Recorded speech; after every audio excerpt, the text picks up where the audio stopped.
place where the shadows crack the stone. One man stands with sunglasses, calm in the storm alone. Ranks of gods and monsters march across the fractured sky. Every trade, every swing, written in the battle's side. The fountain glows with sorrow, the keep remembers pain. Every time he's carried, he chooses to stay sane. A Grandmaster from the bottom, yet he plays with mean and grace. A circus act with precision carved right into his face. Oh, fan in the storm, where the queues stretch long and dark, guiding bronze to golden winds, lighting up the park. Every rank, every fall, every laugh, every tear echo through the halls of maps that only Blizz could fear. Baroque like the claps of thunder, dark like closing shade. He's the part of broken lanes, turning losses into trade.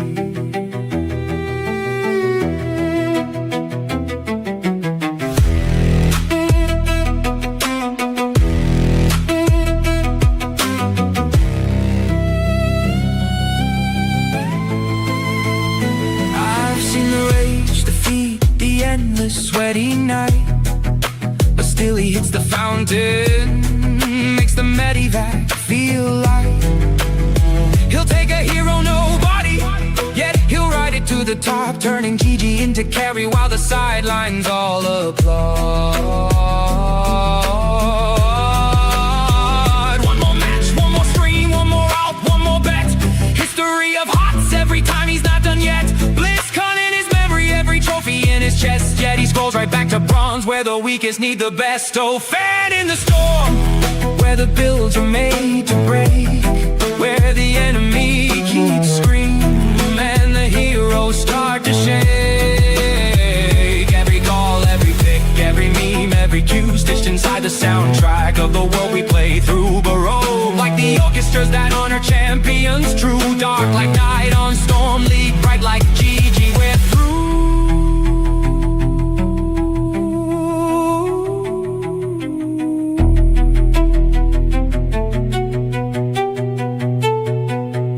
If the servers ever crumble, if the queues are all erased, I will still see him laughing in that chair, in that space.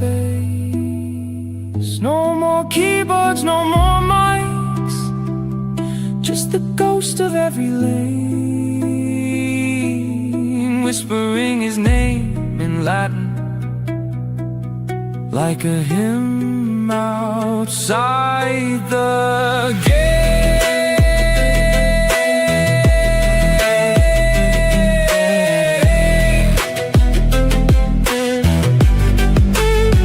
Oh, fan of the storm, where the pixels turn to dust. You were both the clown and prophet in a world that fit your trust. Every wave, every wipe, every last one standing view turns to golden slow motion like a baroque broken muse. Candle lit in Twitch red halls in a world that's grown so far. You're the shadow of a hero, still the fan of every star.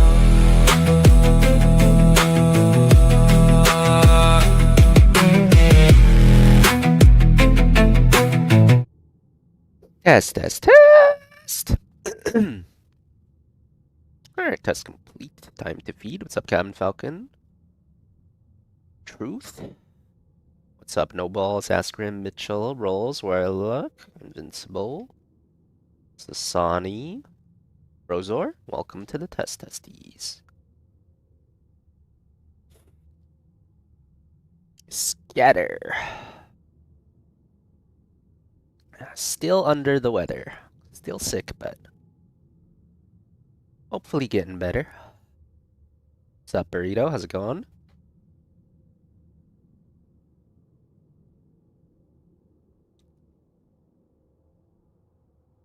Alright, there was a PoE thing, right?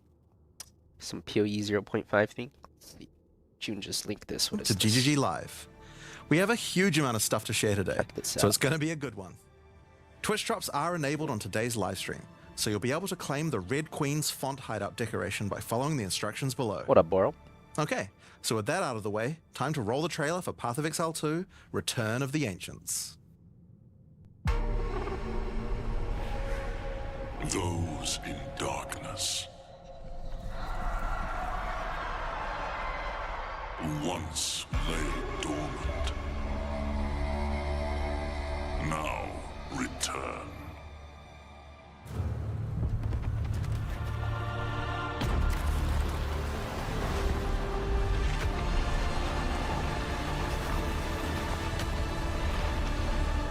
We who came before rise again. Behold, the first edict. New in-game quest. It's a whole city.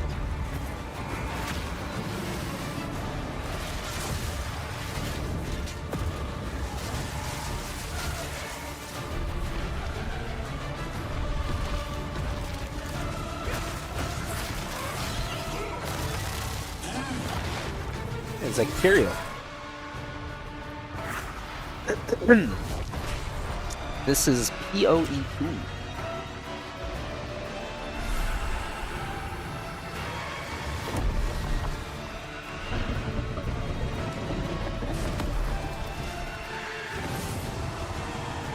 They just have a million new pinnacle bosses.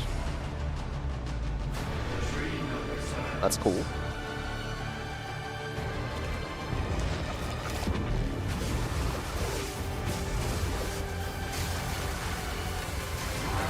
We become one.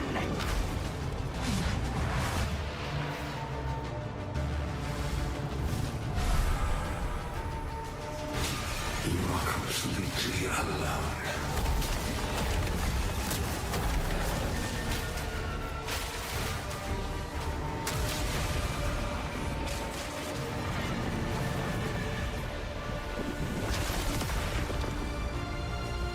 New league. You wanted to try it, but it's far from complete? Yeah, I don't think it's ever gonna be complete though. I think they're just gonna keep working on new stuff forever. It's already got a ton of stuff in it.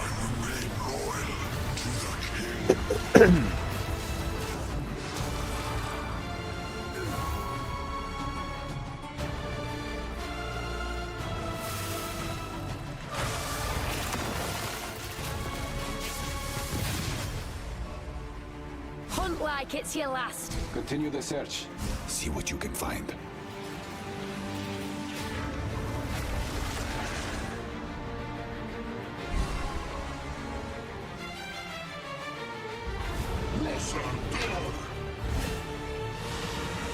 Now see how your story ends.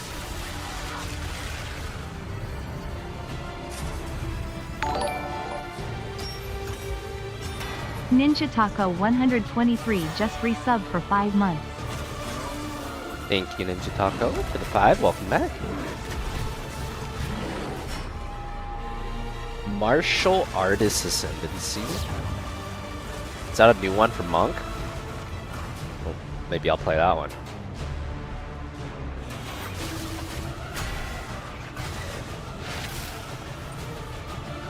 Kind of am a Monk guy in PoE2, I suppose, at this point. To face us, Ah, you played PoE1 for 10 years? Gotcha. oblivion.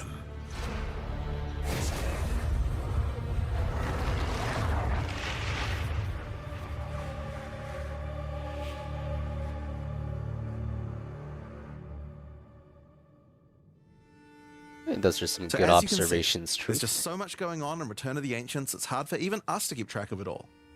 Now, we promised that this one was going to revamp the endgame, and I'm very excited to talk about it. But first, we've got to talk about the League. So to do that, I'm going to hand things over to Mark. Hi, I'm Mark Roberts, Game Director on Path of Exile. Now, for those of you who are new to Path of Exile, each Oh, the time new we class release can an capture update, bosses? we That's pretty also cool. release a new league. Not only do we have a new Do you have economy, phones? but That's we D4. also This is introduce PoE2. new content A little through the different. campaign, which gives you a fresh play experience right from the start of the What's up, game, Mono? as well as new mechanics, storylines, and in-game bosses. In the Runes of Elder League, you will encounter a man being attacked by the undead in Clearfell. After saving him, he introduces himself as Pharaoh, a young blacksmith trying to bring back the ancient art of Ezomite runesmithing. He has been collating his discoveries in a tome and is keen to show you how runesmithing works. By inscribing symbols on these ancient Ezomite remnants, you can create all manner of old magics. Unfortunately, on doing so, the corpses of the nearby undead are revived and infused with some of the latent power, making for a difficult fight.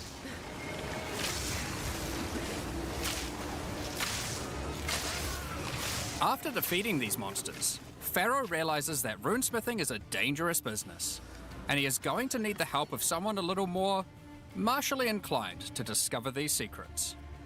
He lends you his tome and asks that you note down anything you discover when you return to him. That does sound like fun, Doctor. Sounds pretty sick. In each area in the Runes of Elder League, you will find a remnant. And as you approach it, you will notice that some symbols are already present, and some are waiting for you to fill them in. Depending on which symbols are already present, you will have different options for which items you can create using this magic. For example, if you combine Tempest and Lightning, you can create an Orb of Augmentation.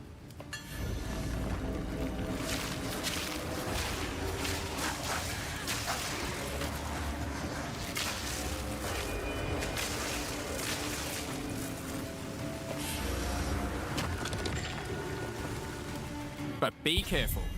The symbols used to craft the items also empower the monsters around the remnant, who will be revived as undead to fight again with different properties depending on what runes you used. So, if you use a fire rune in your recipe, the monsters will be empowered with fire.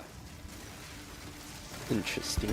Or if you use a what moon you want to rune, fight. lunar beams will rain down as you fight the monsters.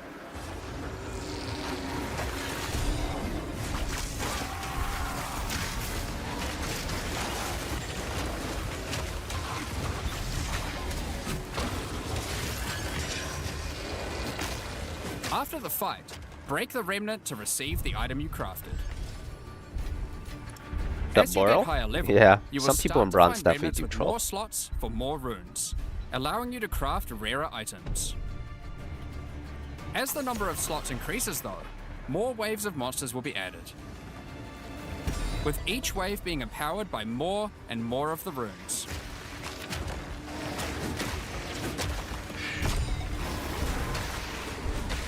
And this can get pretty dicey, because some of the runes can have powerful effects.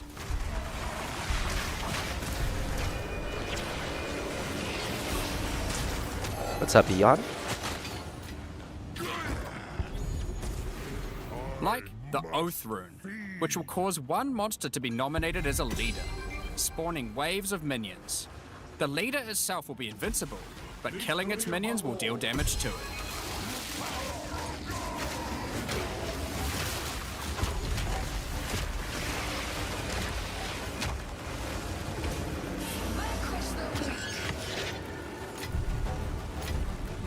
Some recipes can get pretty large, requiring 6, 7, 6, 7. or even Not 8 like this. runes. But don't worry, you won't have to remember them. Pharaoh's runecrafting book will record all the options, allowing you to simply pick which one you want to craft, given the existing runes that are already on the remnant. To expand your knowledge and to allow you to craft more items, Pharaoh has asked that you keep an eye out for signs of runic magic around Rayclast. He wants to document anything you find in order to rediscover the secrets of Ezomite runesmiths of old. Wildquad The just first of these resubbed can for be 40 found in months. Ogham, Someone drink a and 40 on my reveals to you 40. an ancient secret, buried deep underground. The runic magic which the Ezomites believe to be their own is actually of Kalguran origin.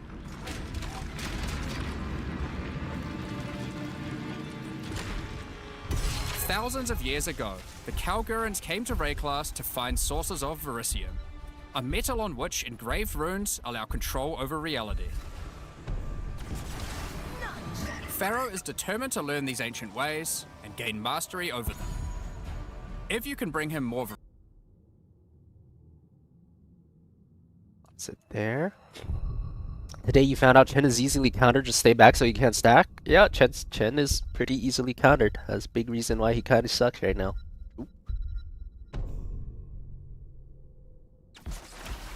Anna checking in.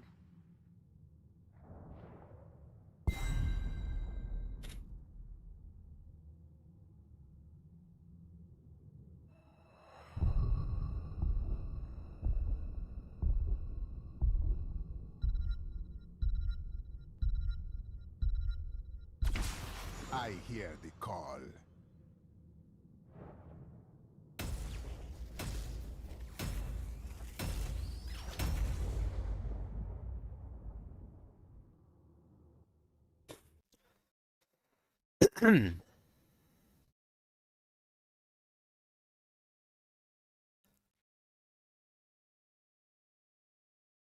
Well, it's a double soak game, I guess. It's double soaking time.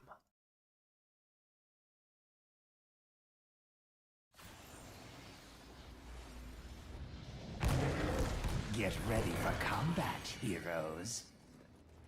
Are you ready yet? That's what I do.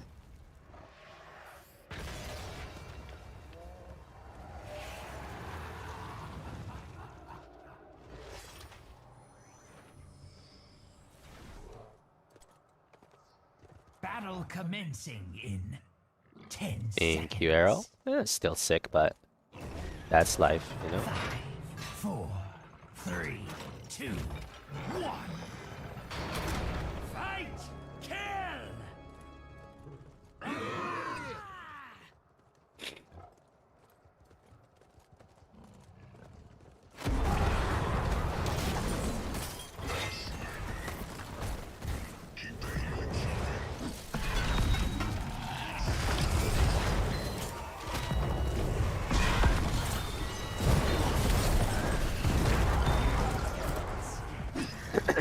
Got 2 globes. It's pretty worth it, actually.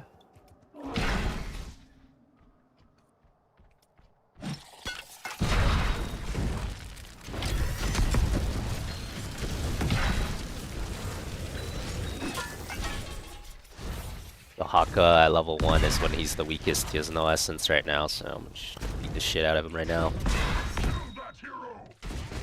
Especially if I keep getting 2 globes and he can't get these globes. It's massive.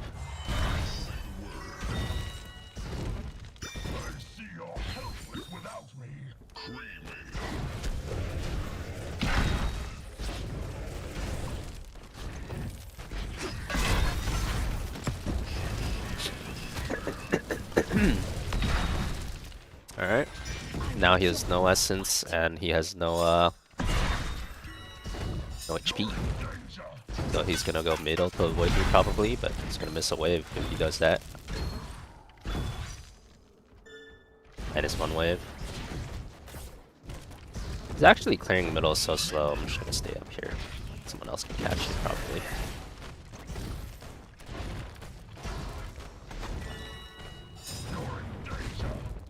Wow, he still didn't back.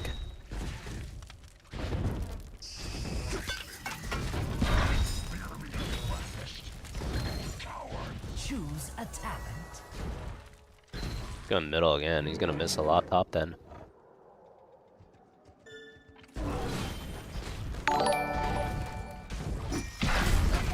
Boral_NukeJ just resubbed for 2 months. He's mad now lol. The Dahaga? He's probably pissed.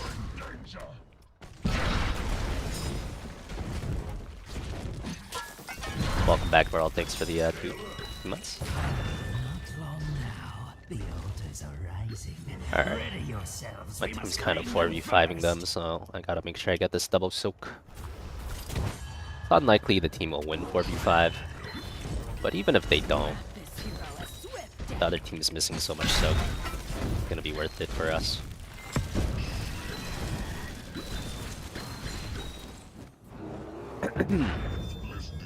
Let's find out if Dahaka still has Finally, stake. the altars are ready. Capture them, heroes, and be quick about Good news, fan. I got the job I was going for. Yo, that's awesome. Congratulations, Fred. Love to hear that. Dahaka does not still have. Let the assault begin.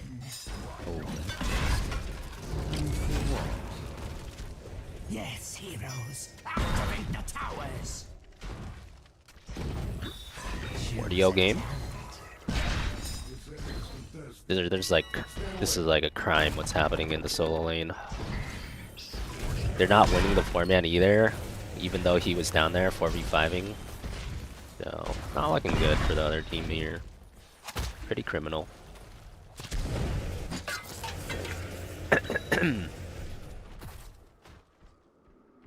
My dispel part probably pretty good. They're double mage.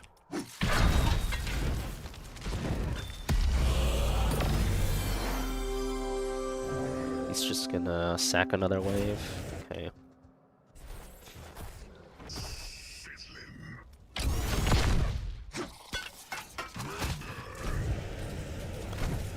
Another wave sacked. Another wave of Soki's losing.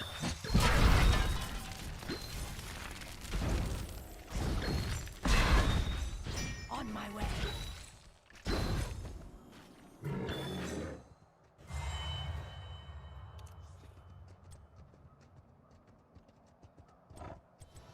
The altars rise again, heroes.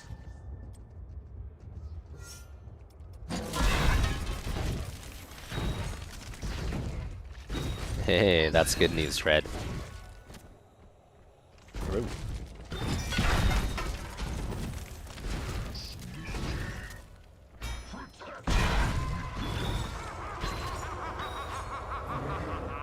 What about the 40-0 though? I've been stalled for quite a while across the wall for the 40-0 dream. I'm down. The Raven Lord will fall before me. Is that all?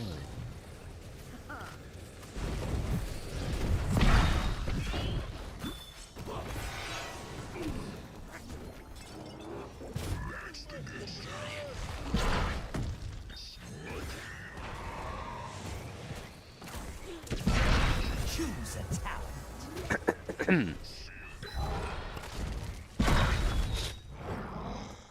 We're level 10. Should be able to get it.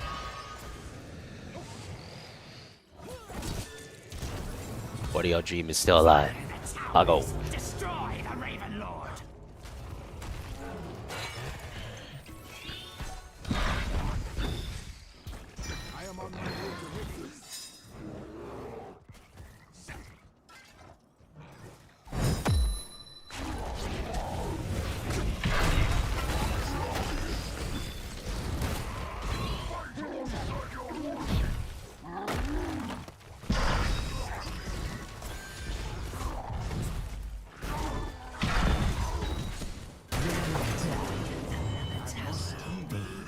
I will return again.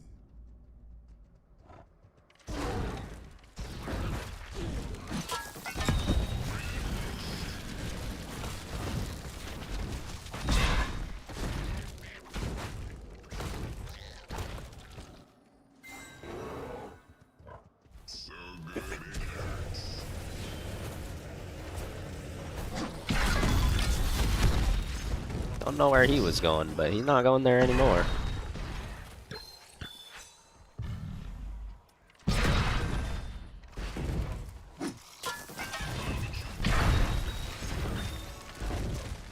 ready. The altars are rising from the mists.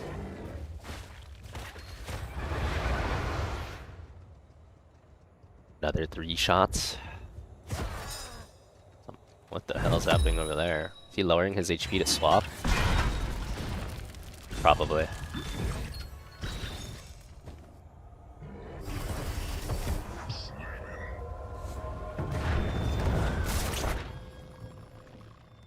Lay claim to the altars. Oh, I guess him dying means we can't 40-0. Unless... Oh, wait. Wait, June died? It's a Giga 40-0 angle. Yes. Send his servants to their grave.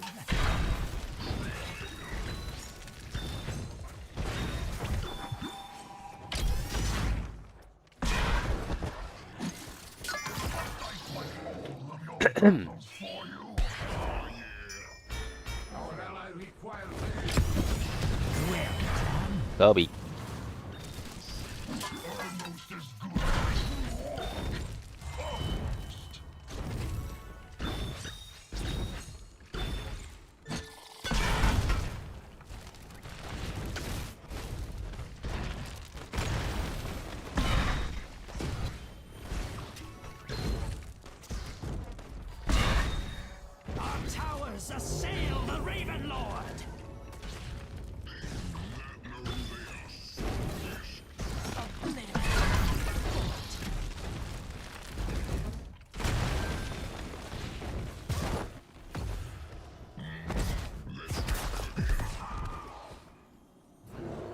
Better get some mana. Need full mana. So we can respond to any threats to the 40-0.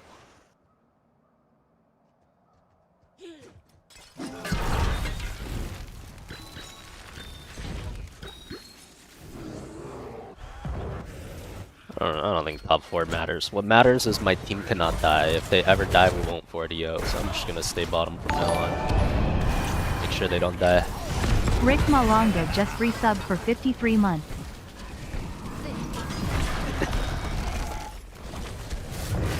Tower is under my control. Enemy slain.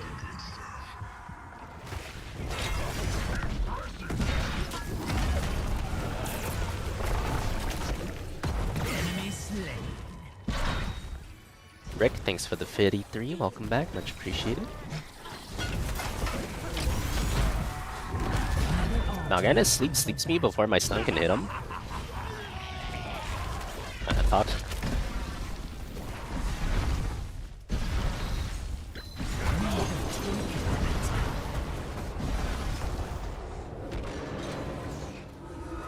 We hold all of the towers. Now the Raven Lord shall suffer.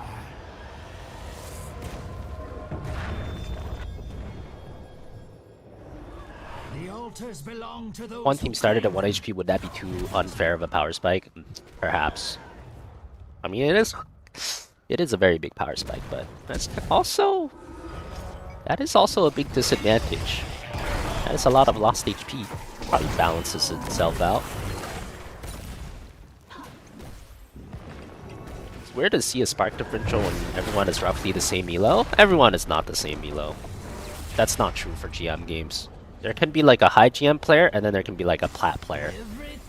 So like, that's the equivalent of if there's a gold player in your game. If you're a gold player, it's the equivalent of like a bronze 5 player in your game. Like some of these guys are bronze 5, if you're, and some of them are gold. So at high GM, not everyone is approximately the same elo. That kind of breaks apart at the high end.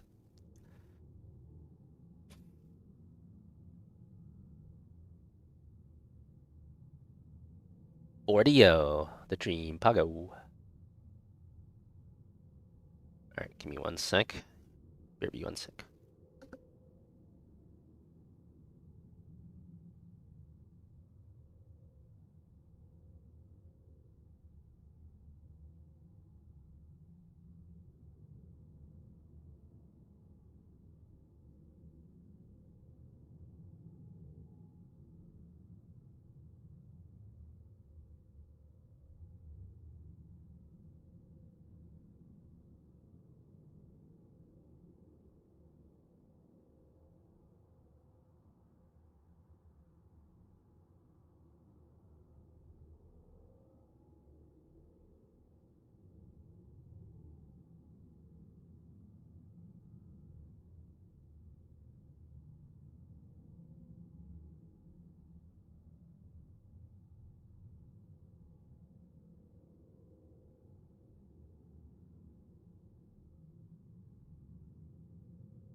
Alright, we're back.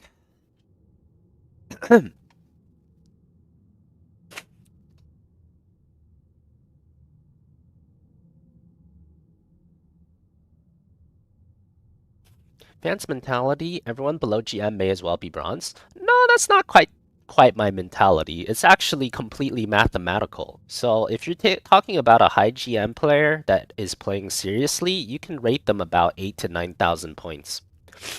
Well, yeah. So if you're rating them about 8 to 9,000 points, let's just go with 9,000 because it's easier, right? That's almost 10,000 points. Every division from bronze to silver is 5,000 points. Silver to gold is 5,000 points. So a GM player at 9,000 points, if they lose 9,000 points, then they're Diamond 1. If they lose, so basically, you're like, you know, they're like 14,000 points away from a Plat player. So if you have a Plat player, Plat 1 player, or a Diamond 5 player, these are all very close to Plat. These players are about 14,000 points different.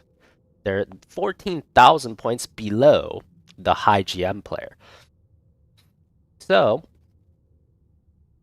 that's just math. 14,000 points is 3 divisions. That's gold to silver to bronze, 5. That's about 14,000, 15,000 points. It's the same. It's literally just math. Anyways, what's going on in PoE? Delirium, he'll be able to use it to smith power into any armor, granting you Runic Ward, the power harnessed by the Kalgurans since ancient times. Runic Ward is a new resource that protects you from death. Should you run out of life, your Runic Ward will kick in, sustaining your body until your life can return. It effectively acts as an extra life pool. Wow, they're making course, PoE so should you much take enough easier for damage to new run out of players. that, you will Second still life. die. Okay. Every single piece of armor in the game can be upgraded I'm this still way, pretty sick, Peaches, but even uniques. that's life. Some are just a strict upgrade, giving Runic Ward with no downside. Others are more extreme, sacrificing defenses to get a much larger amount of Runic Ward. There are even some that add new modifiers to uniques entirely, making What the hell to does get this a much mean? larger amount of Runic Ward. Plus 995 to max Runic Ward. What does that mean? Does that mean you have 995 saves before extra lives? RG325 just resubbed for 50 months. Because that Use seems those kind of primes, crazy. brother RS. Hey, RG, thanks for the 50. Indeed, if you got the Prime, it's free to use it. And if you use it, you get ad block for an entire month. What you got here, Matrix? What is this? Oh, Matrix got some POG Counter-Strike play again? Alright, let's check this out. Real quick. Runic Ward is a separate life pool. Oh. I see. That doesn't sound that useful though, because Runic procs when you die, right?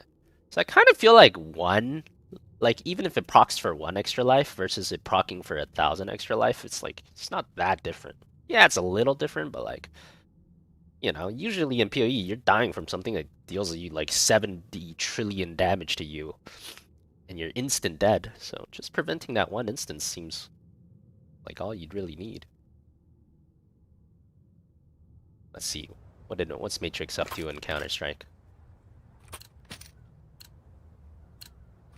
What up, Tommy? Yeah, I play PoE 2, not 1. I play PoE. Good amount of PoE 2, though. I like this gun. This is a Deagle, right? Yeah, Deagle. That's my favorite gun in Counter-Strike. Not that I play Counter-Strike much, but a few times I have. Oh my god, the Huandigs! The Huandigs! Yeah, that was awesome.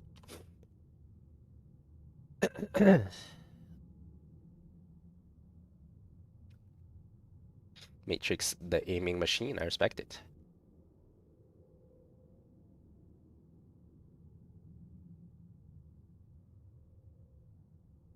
How transferable is HOTS skill to other games? Well, HOTS is a MOBA, so it's going to be much more transferable to other MOBAs than other non-MOBAs. MOBA's highly transferable. Other non-MOBAs, not as much. Was that me? No, that was one of my viewers, Matrix. Did you hear EB Games sent an offer to buy eBay? Sky Temple. What is EB Games? I thought it was like GameStop was trying to buy eBay. I don't know what EB Games is. Oh, found a game. That was fast. You thought that was me? I wish. I wish I was that good.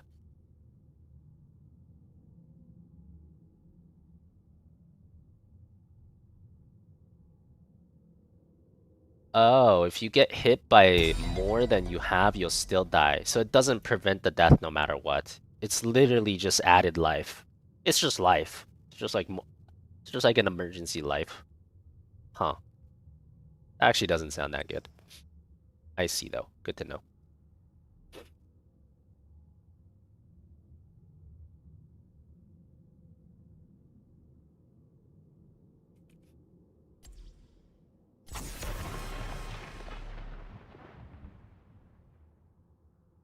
Just needs practice? Yeah.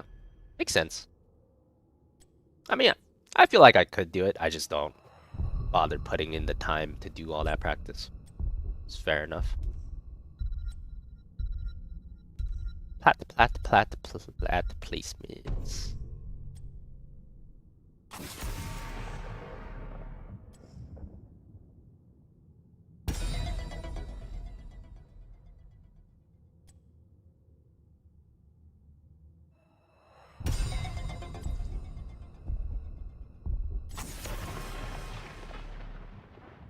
Oh, EB Games is Canadian GameStop. I did not know that. Oh, today I learned. Yeah, I did hear about that.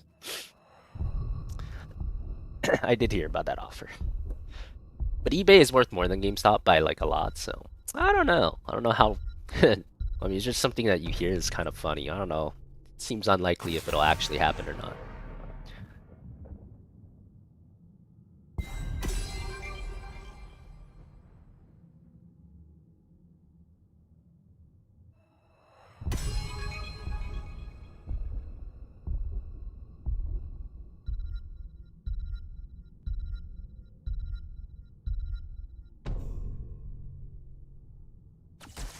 Experience and practice is too OP. Agreed. Those are very OP things. I must feed. There is always hope.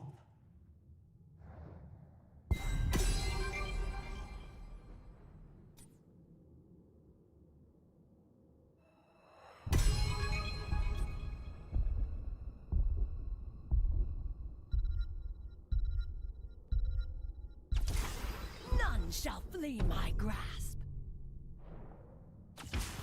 Material online.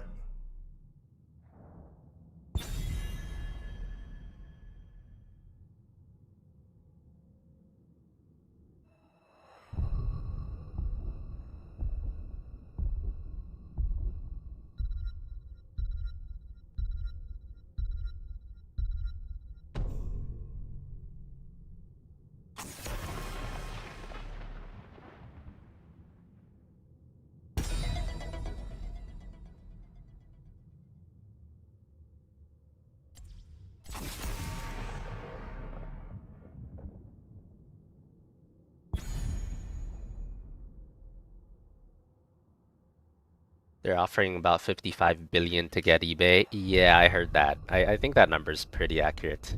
Well, so the funny thing is, GameStop or EB Games, whatever, they're only worth like 20 billion. I think they're worth less than 20 billion, but they're offering 55 billion. That's the funny part. Let the games begin.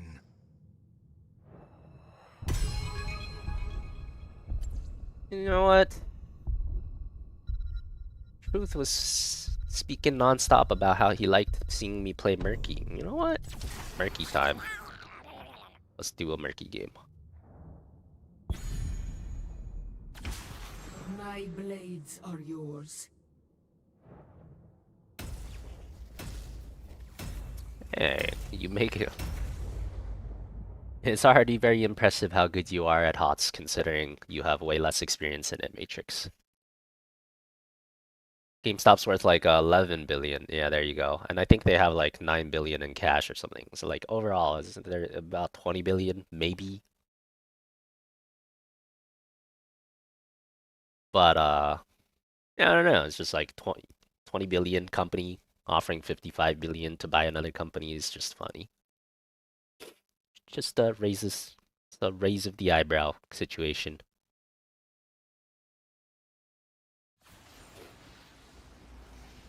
Possible though. Possible. Could happen. Unlikely, but could. Yeah, I don't care either way. Would be interesting to see it. I'm not opposed to it or anything. Humongous_Koi just resubbed for 51 months. Okay. Okay. Welcome back, Humongous. Thanks for the video on. The temple opens in 10 seconds. 5, 4, 3, 2, 1. I am the mecha that makes. Let your battle possible begin.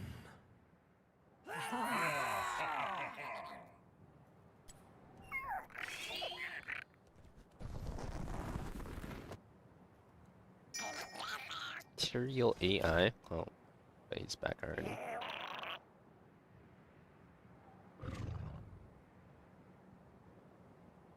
One hit away from Ascension 5 on Ironclad. Ooh, so close, but so far. Well, that's a good try, though. That's still a good try. You get there. Welcome to this hero.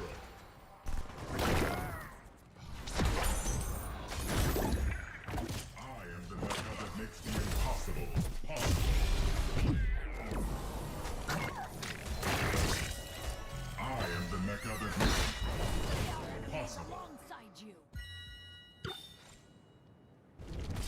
Reinforcements in flight. No, thank you.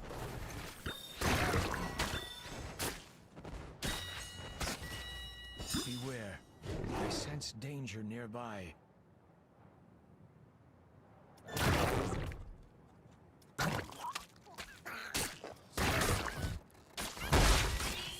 Wait, that didn't kill any of them.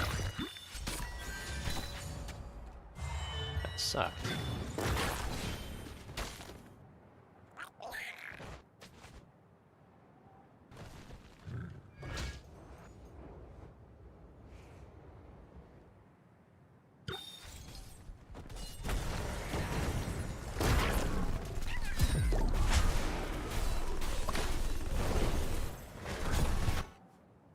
As long as Amazon doesn't buy eBay. What would happen if Amazon bought eBay? Just less competition, I guess? Less competition is never good.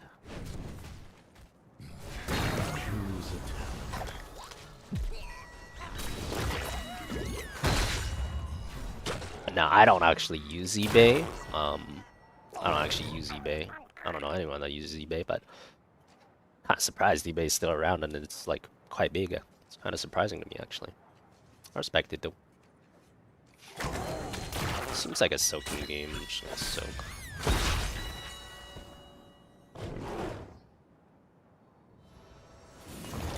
Amazon buying eBay? No, they're not. He was saying he's glad Amazon's not. I'm always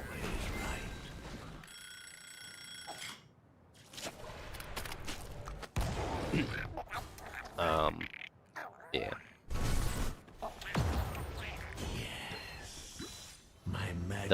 Now the GameStop CEO that wants to buy eBay though, I saw a couple interviews that he was given, and basically, if I understand it correctly, like he's basically just implying that he would fire a lot of people. Like if GameStop buys eBay, a lot of people are gonna get fired.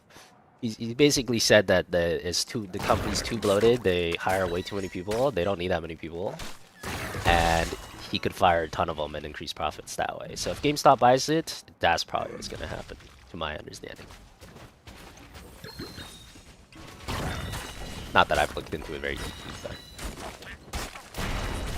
That is what he implied on the interview I saw. Choose a talent.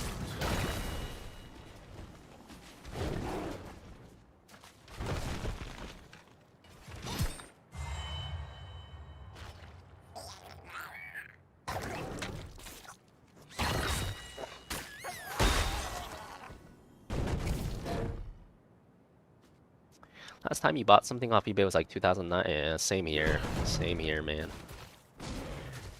Last time I used eBay, I'm pretty sure I had to ask my parents to buy something for me on eBay.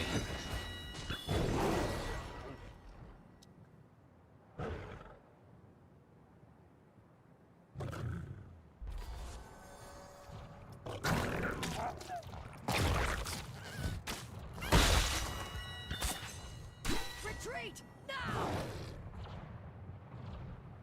Oh shit, 4 bribe stacks already. When did that happen?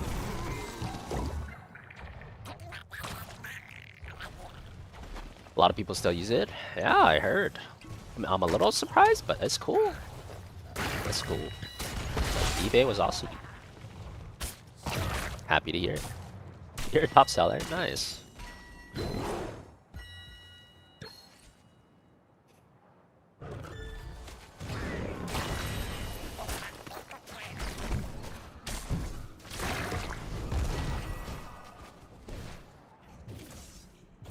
There's some shots on this shrine. No one wants these? I'll take them if no one wants them. 3 shots? Don't mind if I do.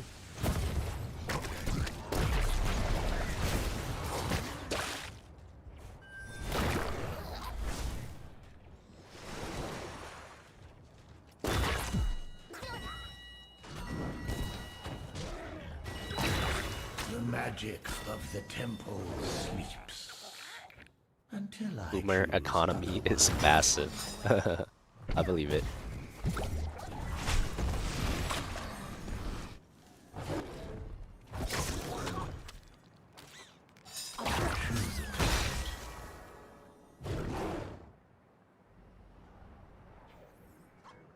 I think I'll go on top. Did I just take March on accident? I did. That's fine. We can march. Already got judgment, we don't need Octo. Baited by the faith, I did. I have so many bribe stacks. Hold on, I need to do some. I need some backup.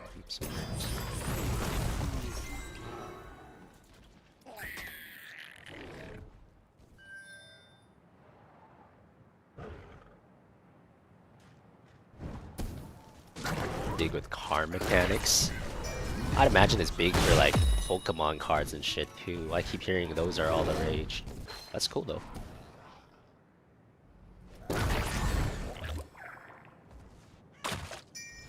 I'm on my way to assist you.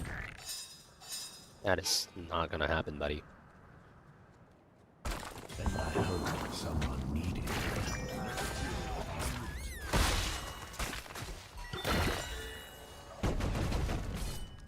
You hope Amazon never buys eBay, there'd be no competition? Agreed.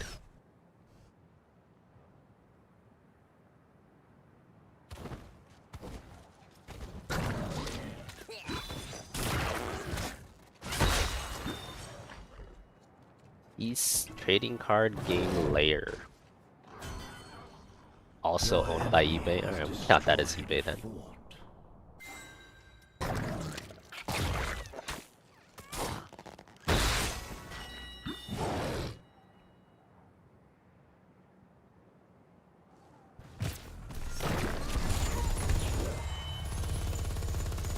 How come no one's capturing the temple? Is that my job? Obliterate the enemy. Choose a talent. I guess it's my job. I shall be there shortly.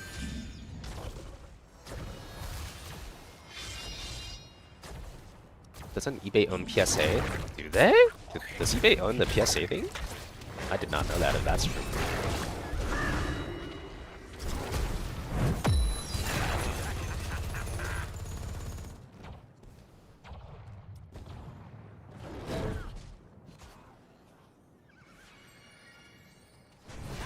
Yeah, I'm just just like AFK murkying.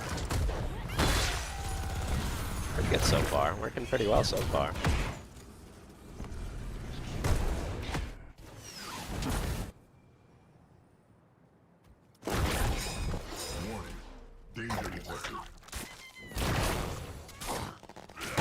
I have so many bribe stacks I can't even use them.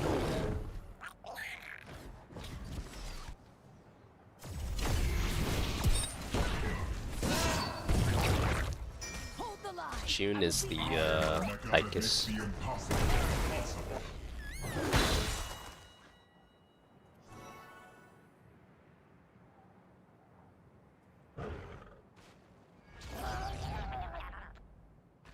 Amazon cornered the find anything at your fingertips market.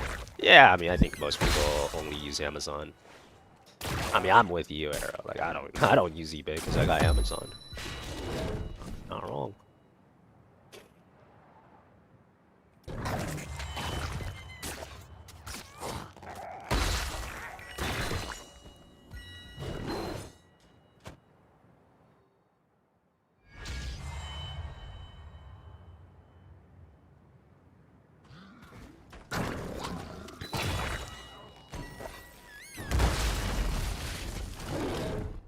Obliterate the enemy's fort. You look like you require my aid.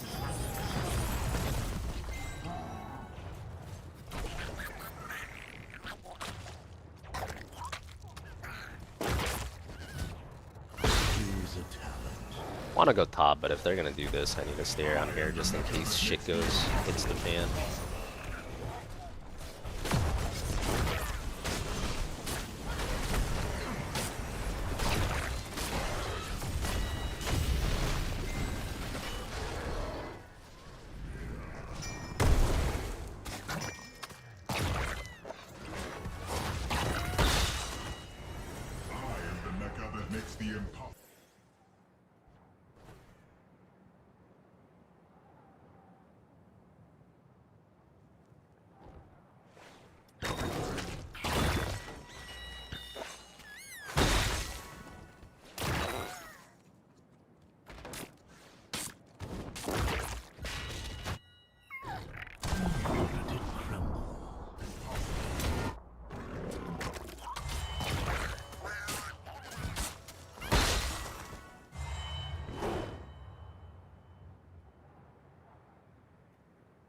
Defeat these mercenaries.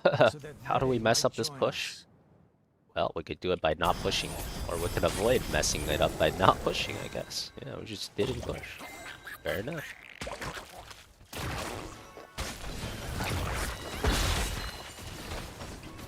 Probably should have pushed, but seems like there's a bit of a player gap in this game. Doesn't really matter what we do, everything's working. Power has been expended. You are stronger than I believed.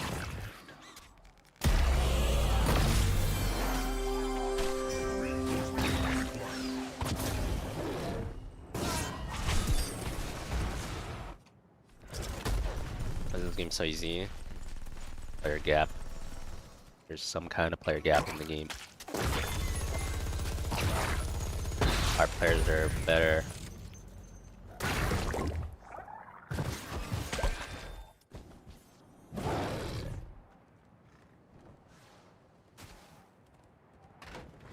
I think it's this guy, the Maev. Is probably underrated or something. We must break this hero down. I am the mecha that makes the impossible possible.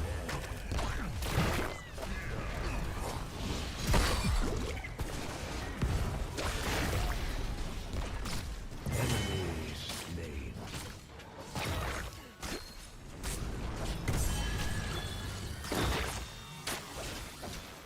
I haven't used my ult one time this whole game.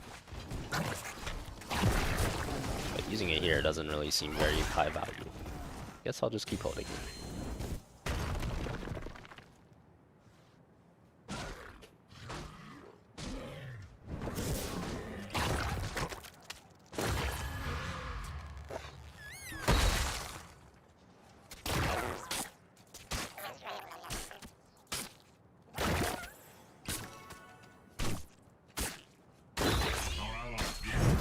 What did I play last game? Oh, I played Blaze. Yeah, so what usually happens when I play off lane is my 4-man gets slaughtered over and over terribly.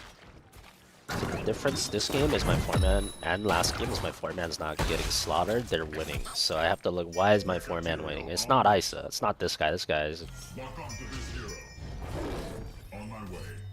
My Medivh has regen at level 1, it's not Medivh. So it has to be this guy. This guy is the reason why my 4-man's winning, which means he's the reason why the games are so easy. He's definitely, like, underrated.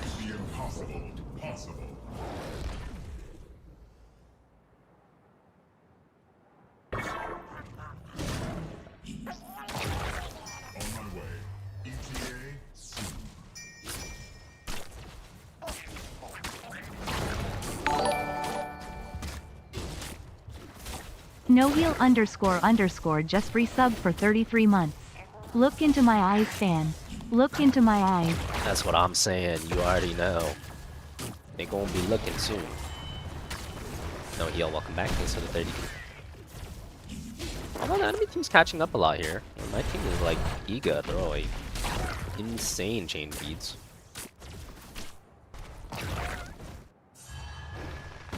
Wait a minute, did we just lose? And so They have no healer, I don't think so. my temples. I don't think they can end with no healer. Will return again. But we did throw our entire 3-level lead. There's now a 0-level lead. Kind of crazy.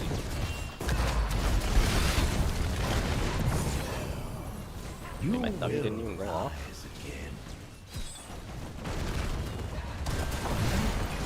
Your keep is but wreckage. We can't let them get this. If they get this, that's really bad. Like that.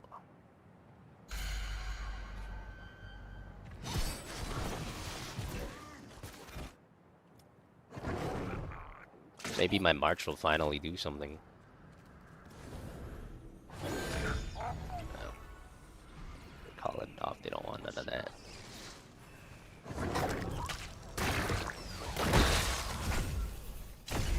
I am the mecha that makes the impossible possible.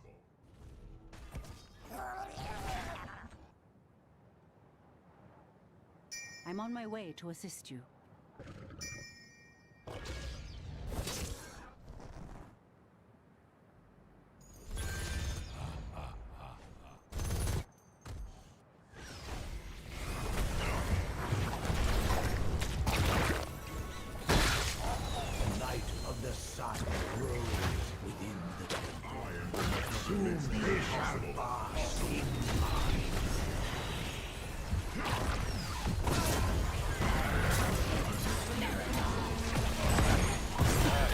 No, that's pretty bad.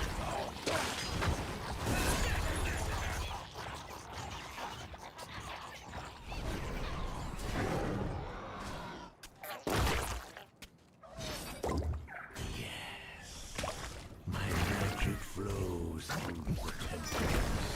Guardian, the mecha that makes the impossible possible. Approach them.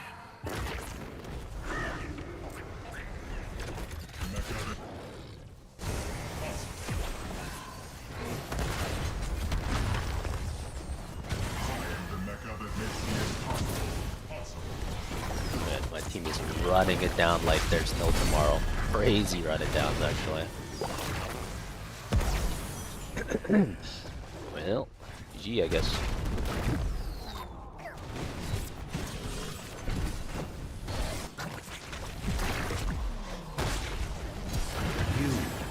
Unlucky.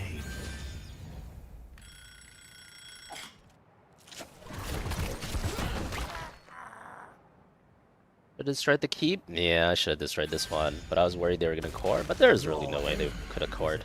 I should have stayed to kill this. I don't think it would matter though. I mean, the team literally just ran in, like, eating non-stop at the end there, so I think even if this is dead, we still lose. Weren't we supposed to face troll? Well, we were, but then they, like, inted. You know. There were 3 levels up, and then my team just all ran in and inted non-stop for 2 minutes. It doesn't matter how far ahead you are. If your team wants to int like that, you're gonna lose. The darkness has taken you. MVP.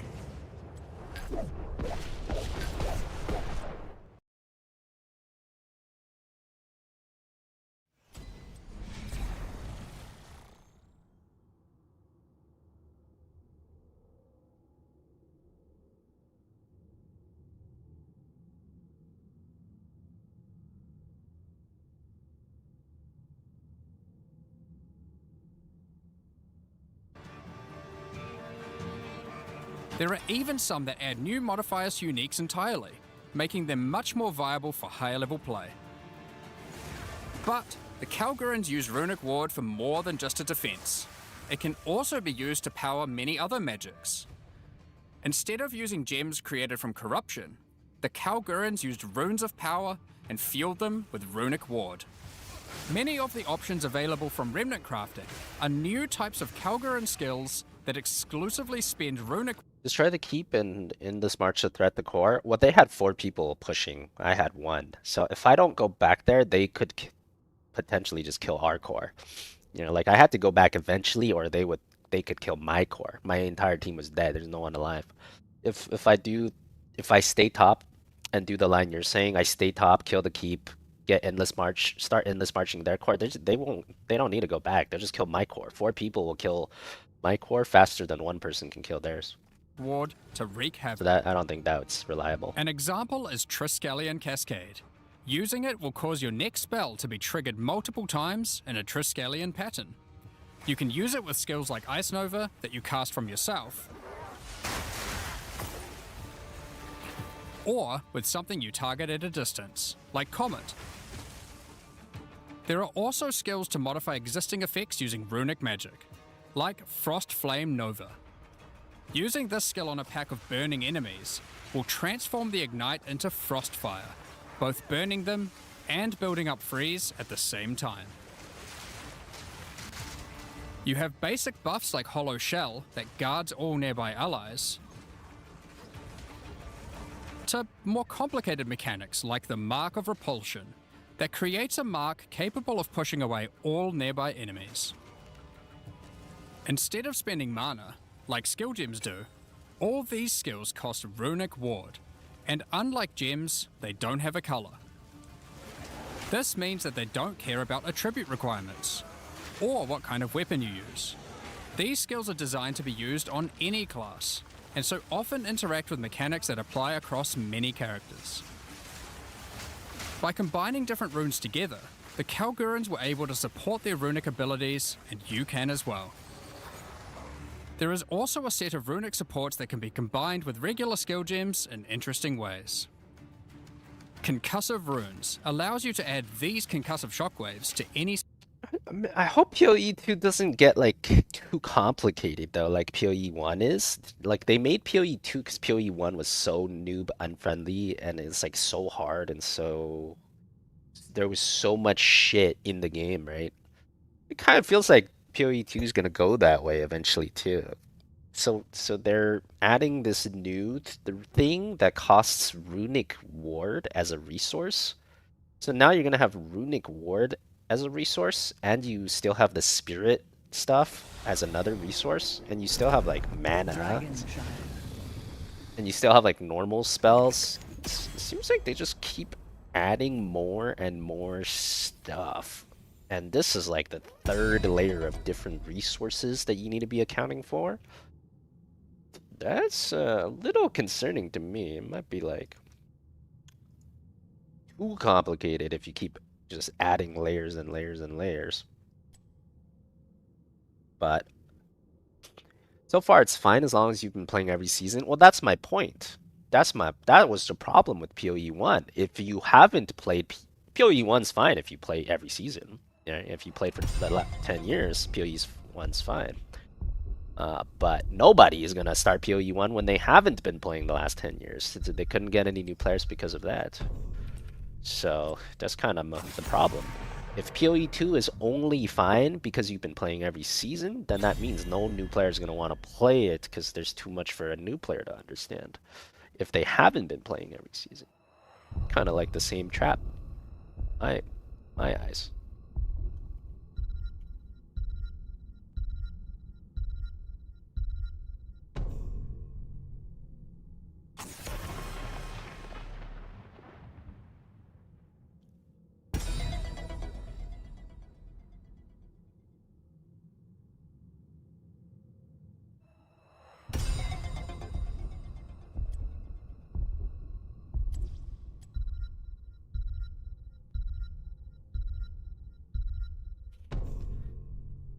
That's why you stopped playing PoE when it was impossible to keep up?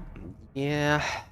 Well, I hope they don't make the same mistakes. Because this is only 0.5, and they're gonna release it for free at 1.0, which is still so far away. If you're already adding a third layer of resource management on 0.5, like what is the game gonna look at like at 1.0?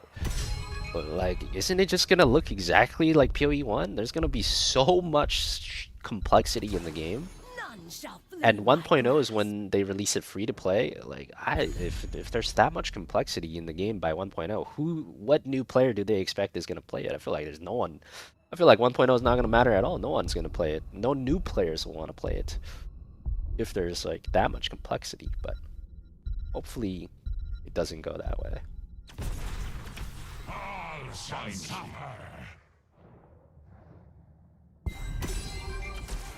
I must feed.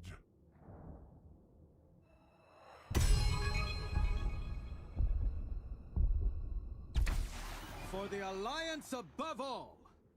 It also keeps the invested players playing along double-edged sword. That's true. That is true.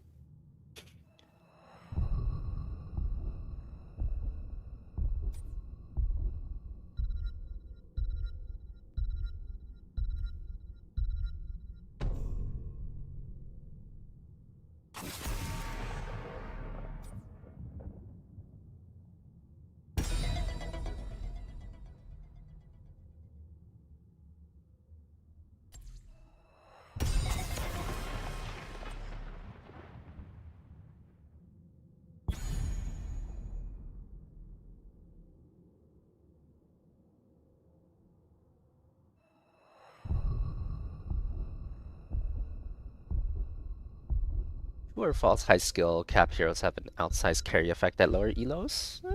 If you're good at them, I think that's true, sure. Oh, this is my jam! They picked Stitches again. Yeah, I guess we try for another Medivh game. I think I've picked Medivh like 3 times, and I've just never... The game's always ended before 20, so I've never been able to try the 20 talent for real. I guess I'll keep doing it until until the game hits 20.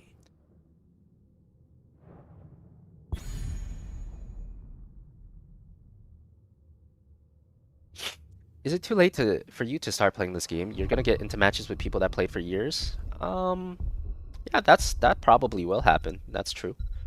But that's gonna happen with basically every game you play. Every big game has been out for years, so no matter what game you choose, you're gonna be playing against people that have been playing for years occasionally. Now, the good news for you is there's plenty of people that have been playing for a long time that are terrible, so it doesn't really matter that much how long they've been playing. It'll match you with people close to your skill level. So it should be fine either way. Heroes, prepare for combat. Your quest for redemption is futile, Medivh. Facts. You always have, and always will, belong to the Legion. Speak to me only when necessary. You have 28 permaban accounts. Do you really? Battle commencing That's impressive. in 10 seconds. 5, 4, 3, 2, 1.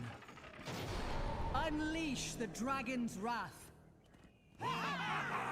Yeah, you do. Oh, okay. Wow. Funds hasn't improved in 5 years. There you go. Coming from the man himself.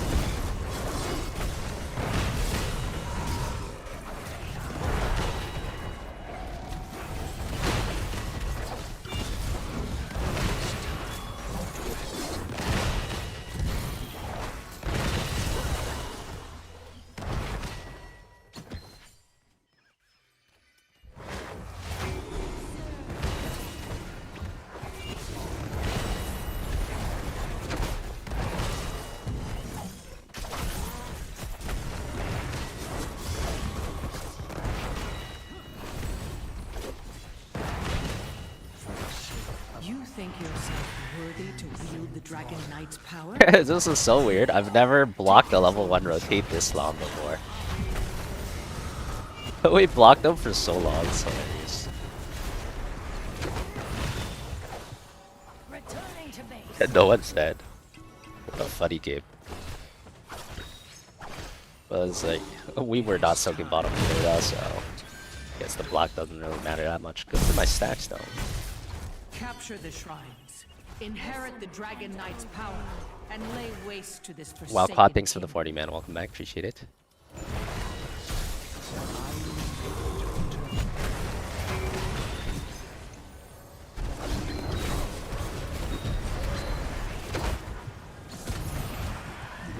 First blood.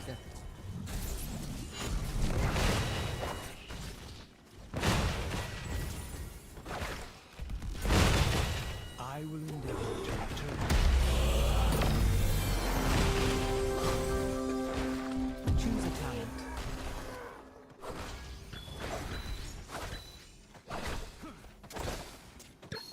For Azeroth! Yeah, we got a lot of stacks. The blocking there gave me like infinite stacks because we just forced an ARAM for 2 minutes.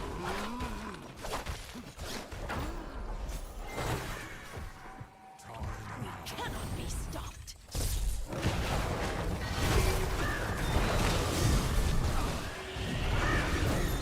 Not her. An excellent strike. I have one in their base. Bye.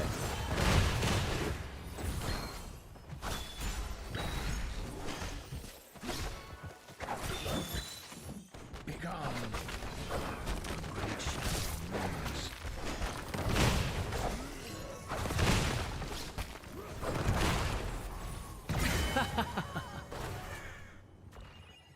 I did what had to be done.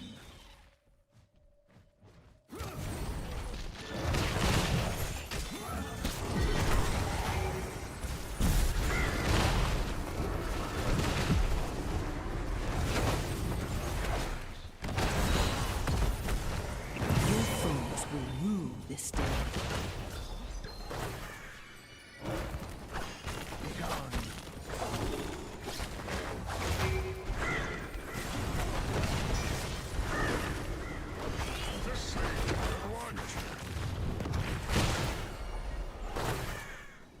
There's move speed talent makes my team so much more fun. I'm just always zooming. Choose a talent. It's not even better, but it's just more fun.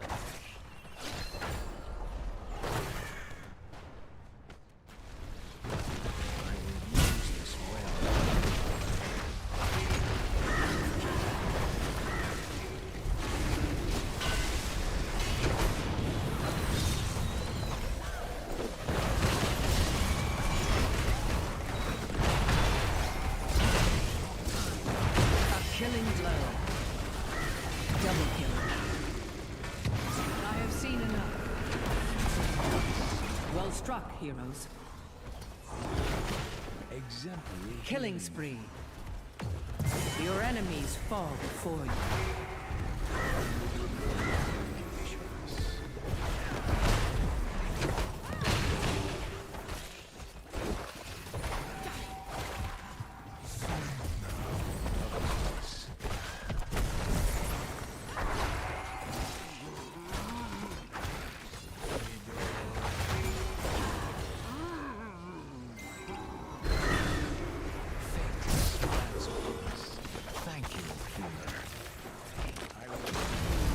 Yeah, I don't have Portal Mastery. It takes Portal Mastery away from me. But I'm hella fast. That is a trade I'm willing to accept in solo queue. Well, that was rather entertaining. Double kill. Well struck. I'm gonna swap.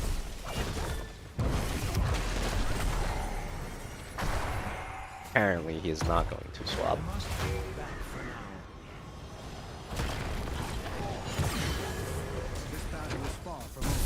He is just going to die. Prepare yourselves, heroes.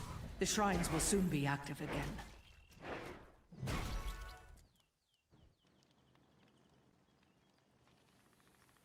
Well, if he didn't die, there's no way this game would go to 20, so... If you want to test a new 20 talent, Mal'Ganis might be our best friend here. He might make sure we get to 20 at least. There is much at stake. My husband is dead. Remind this kingdom of his strength.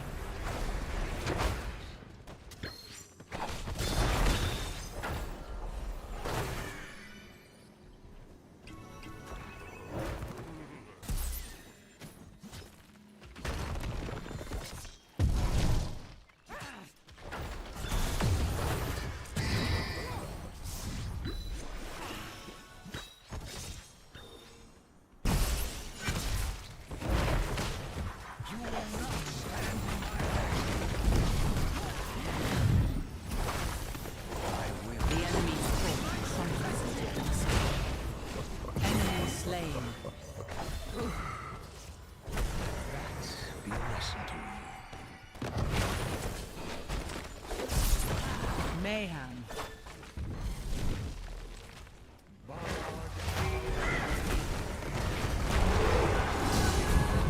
Your killing spree Oh yeah. has ended.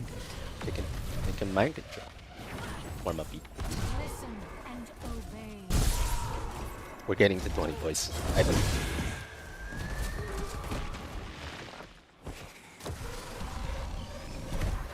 Sleep now.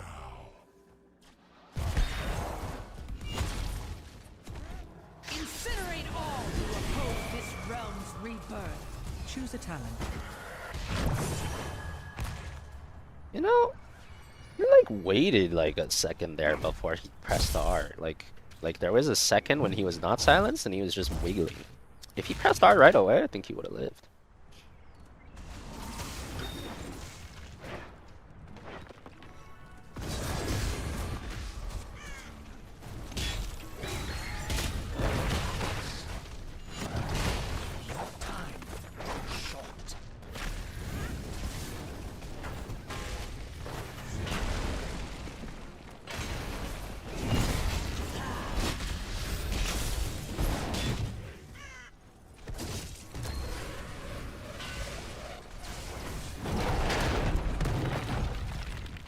My eyes.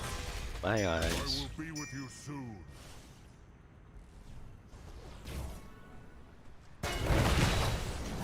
I'm dead. On mass. Power is yours no longer. Rise again. Oh, and take your I actually revenge, almost hero. died. Alright, 5 more levels. Good try with the gust.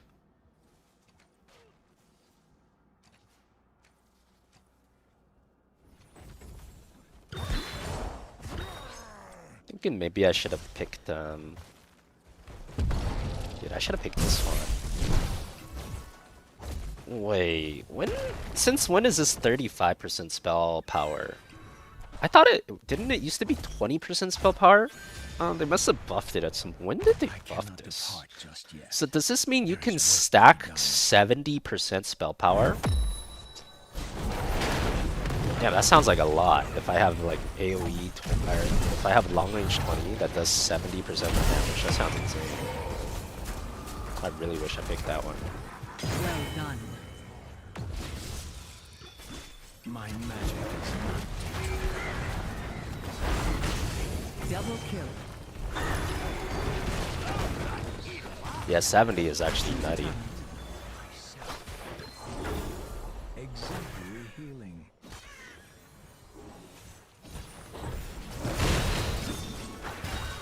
It also heals for more. Yeah, it does. And then I can also pick this, which is 15% more damage. I gotta do that. Okay, next time I play Medivh, I'm 100% picking that talent. You've impressed me, hero. Our enemy's defenses cannot hold.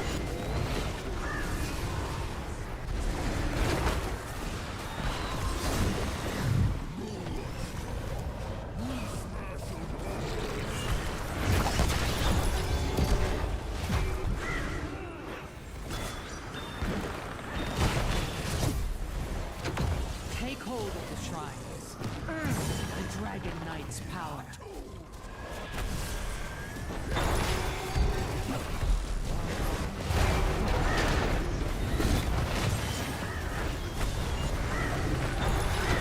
Show no mercy.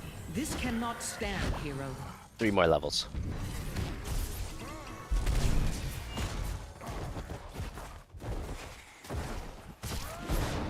Oh, wait, that's funny. If he's the only one there, we can't see anything either.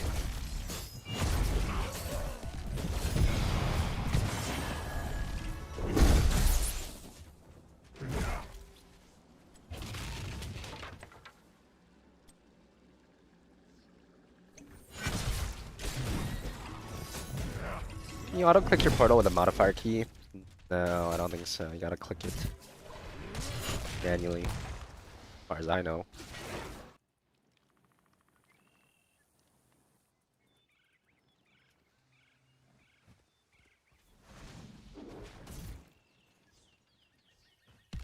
You are courting danger, mortal.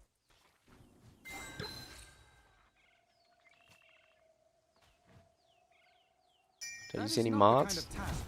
Nope.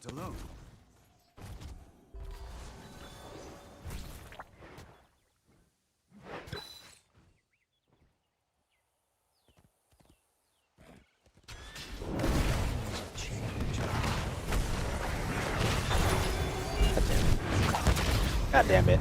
Wait, they were all here? I'm cooked. But, gonna get 20. A minor defeat. I did not Do think they not were all allow top. That's it my to beat. deter you. Reduce everything to ash. Oh, you get chains on this forever. He missed. I don't know how he missed. Got a different guy though.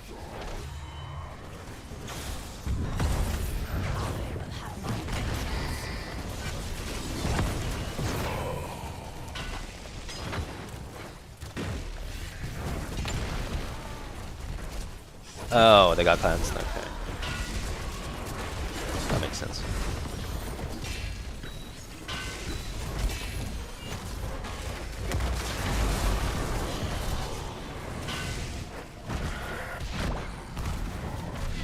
That keep is no more. Wait, if they lose here, I still don't get the 20.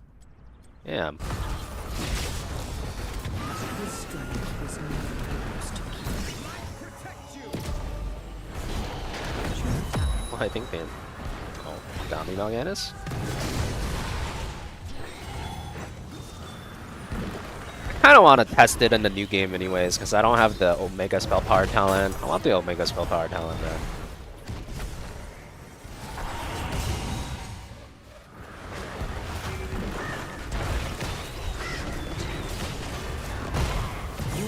My Q's go so far. Yeah, every time I hit 20, the enemy core is dying. It's bad, man.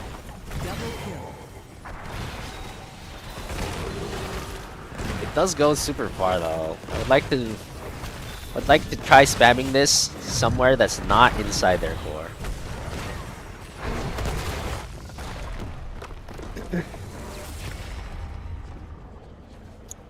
But yeah, next time we'll try the Giga Spell Power and then yeah, should be cool.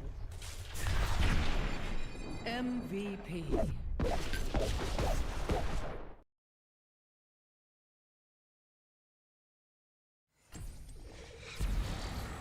Who's the weakest tank in the current meta? I'm gonna look at my tier list. Exclamation mark tier list. Probably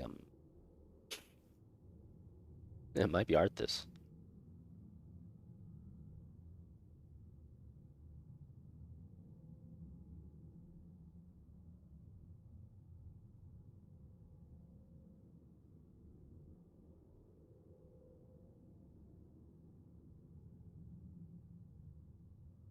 Cho? I don't really count Cho as a tank. Skill that stuns.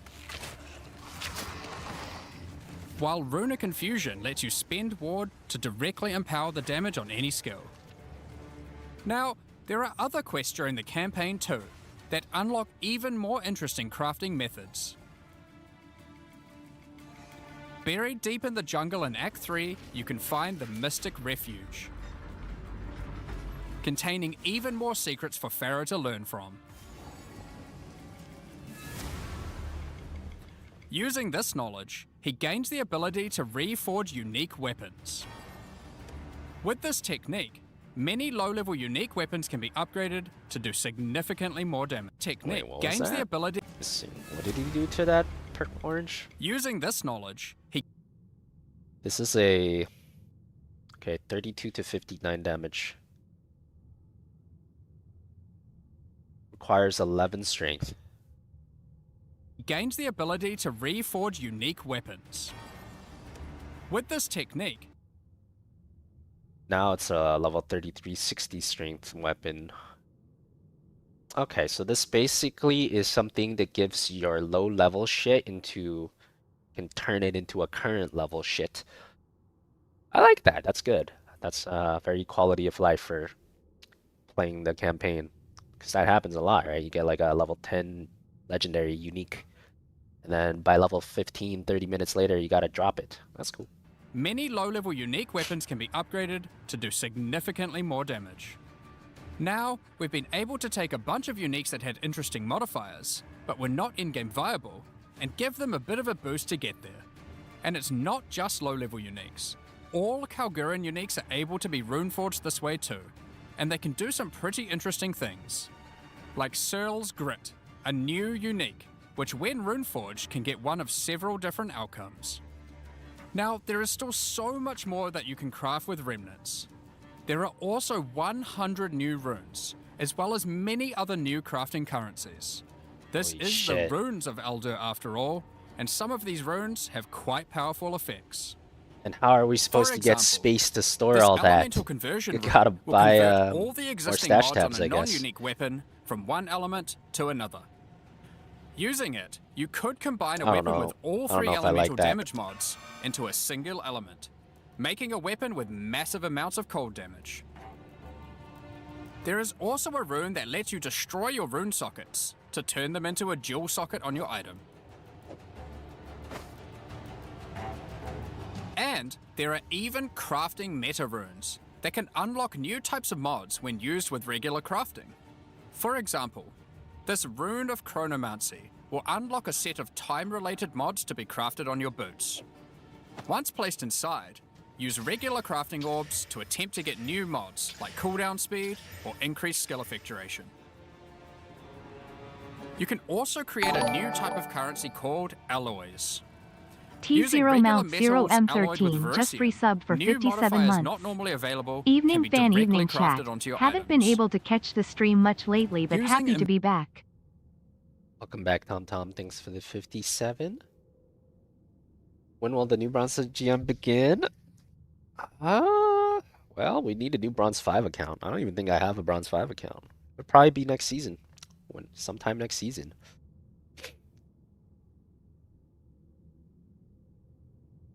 Removes a random modifier and augments a rare item with a new guaranteed modifier. Oh. It's just guaranteed to be this modifier. Well. It's useful. Viewed alloy could improve your ailment damage, for This example. is PoE 2, yeah. There are honestly so many options here that unlock all sorts of crazy crafting projects. So I think people will be experimenting with these for a long time. Once you get to King's March in Act 4, Pharaoh finally meets Danig, a real Kalguran runesmith. Yeah, I agree, QSP. And riddled with excitement, That thing's really he nice. wants to learn how to merge modern Kalguran techniques with the ancient knowledge that he has found. From here on, Pharaoh joins in the Kalguran expeditions that Danig has been leading. With the ancient knowledge that Pharaoh brings to the table, the Kalguran expeditions that Danig has been going on will change significantly. For those of you who haven't played it, the Expedition League mechanic involves carefully placing explosives, uncovering the buried dead, and recovering Verisium from them. Yeah, honestly, this one's pretty lame. By choosing where to place the explosives, you can choose which kind of challenges you would like to face, or rewards you would like to claim. But unlike before, expeditions now contain the remnants from Runes of Eldur, allowing you to do some specific crafts along the way using the new League crafting mechanic. You just get to pick your reward a One little very more now. important difference Okay. from the simple remnant encounters, though, is that the empowerments that the remnants grant apply to every monster down the explosive line for the rest of the encounter, stacking together. This can lead to some pretty extreme situations. If you stack too many remnants, you might be in for a fight beyond your abilities, but the rewards can be very worth it. Each mod on the monster is improving the items that they can drop. Would you say the average HOTS player skill level exceeds the average low player skill level? I'm of the belief that the bigger the player base, the higher the average skill level. So no, I would say the average league player skill level is probably higher because they have a bigger player base. To me, it's just down to player base. The more player base you have, the more the higher average skill level should be, by a little at least. Once you get to the endgame, you will find that the Atlas has changed substantially. To the south, you will now find the coastline of Rayclast, with the ocean beyond. Kingsmarch has not fared well after the Cataclysm, and lays in ruins. Rog's shop has been destroyed, but he is much more concerned about his wife, Gwenyn. He would like to launch an expedition deep into the ocean to find her, and this begins a new major mechanic for expedition, exploring the ocean. Previously, a logbook was a single encounter. Now, using a logbook, you can send ships to explore an area of the ocean to the southeast, uncovering a range of islands to begin your search for Gwenyn. You can hop from island to island, doing many new encounters. There are islands with expeditions, grand expeditions,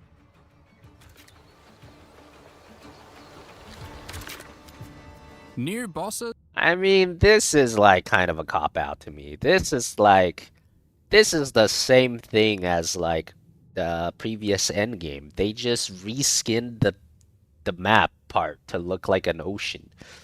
Realistically, if this all is land or if this is all ocean makes no difference, right? Like it's just another part of your endgame map. It's like the same things. It's like the same things that are on land. This is like nothing. And all sorts of other unique things to find.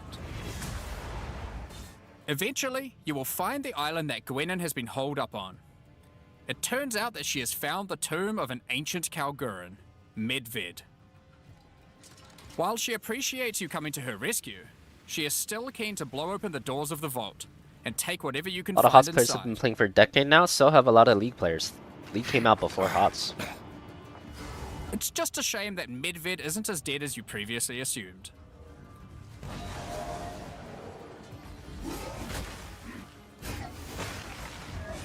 Yeah, it's just like a different visual. Now, after you have defeated Like it's nice, Medved, you will find another log. but it's not And this anything time you new. can I use it to wouldn't choose try to which sell this direction as something you new. want to explore.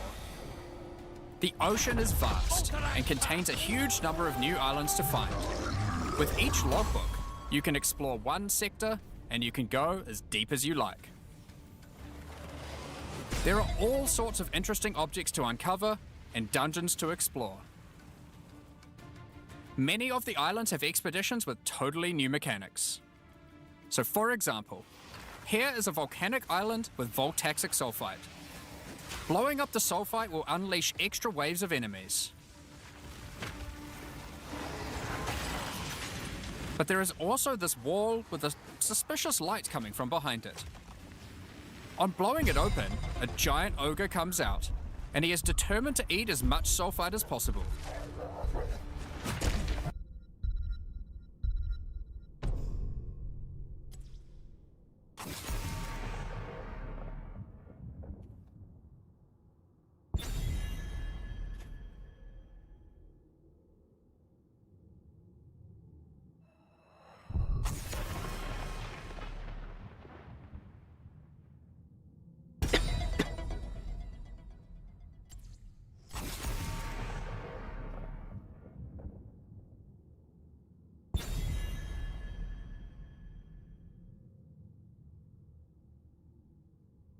Where would I cap out rank-wise in League or Dota?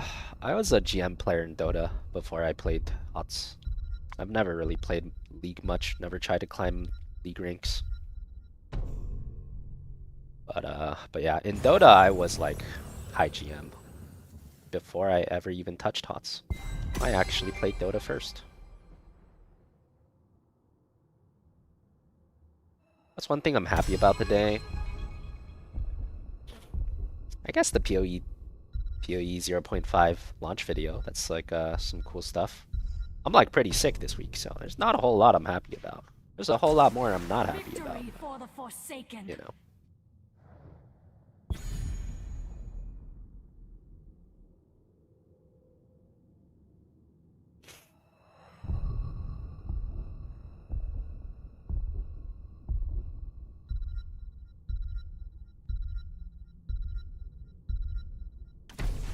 I must feed. I hear the call.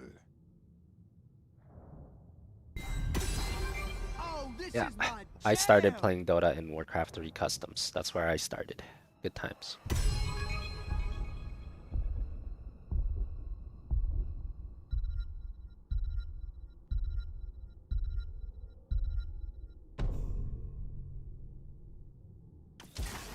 Our time has come. This guy only picks 0 wave clear tanks, or side lanes, and he's gold 1. That would explain a lot. Okay, fair.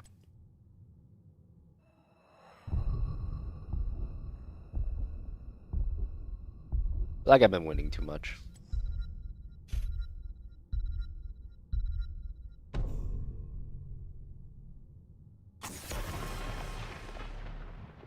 It might be time.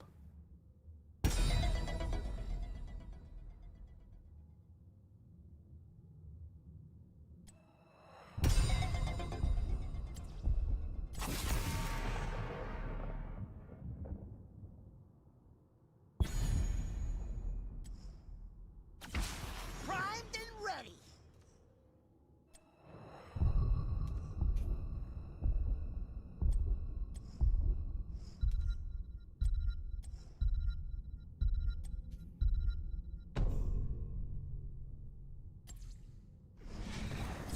It was not time. Rip. Warcraft 3 customs were amazing. Agreed. Yeah, Warcraft 3 customs and Starcraft Brood War customs were... Those were the best of times for me. The more sulfite mounds that you have blown up, the more empowered and the more rewarding he will become.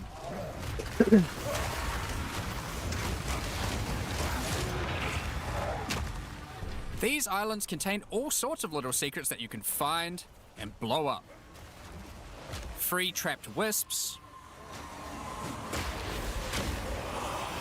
blow open root doors, even raise ancient precursor technology.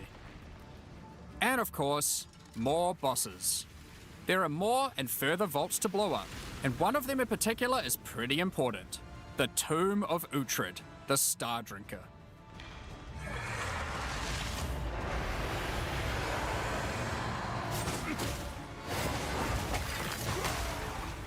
Uhtred was responsible for calling down the meteors of Elysium, which the Kalgurans used to power Whatever the you got, ancient fam. My magic. coworker also got And enough upon work early defeating last him, night. he Rip. calls down a truly Blue season, gigantic huh? one into the ocean nearby. On visiting it, you find that it is shrouded by a strange energy emanating from the Verisium core of the meteor within. There is something growing in there, and it can't be anything good. In order to gain entry, Danik suggests that the Triskelion Flame, an ancient Kalguran artifact that can absorb and cancel the effects of Verisium magic, could be used to enter. But to find it, you will need to locate the Tomb of Olroth, leader of the Knights of the Sun.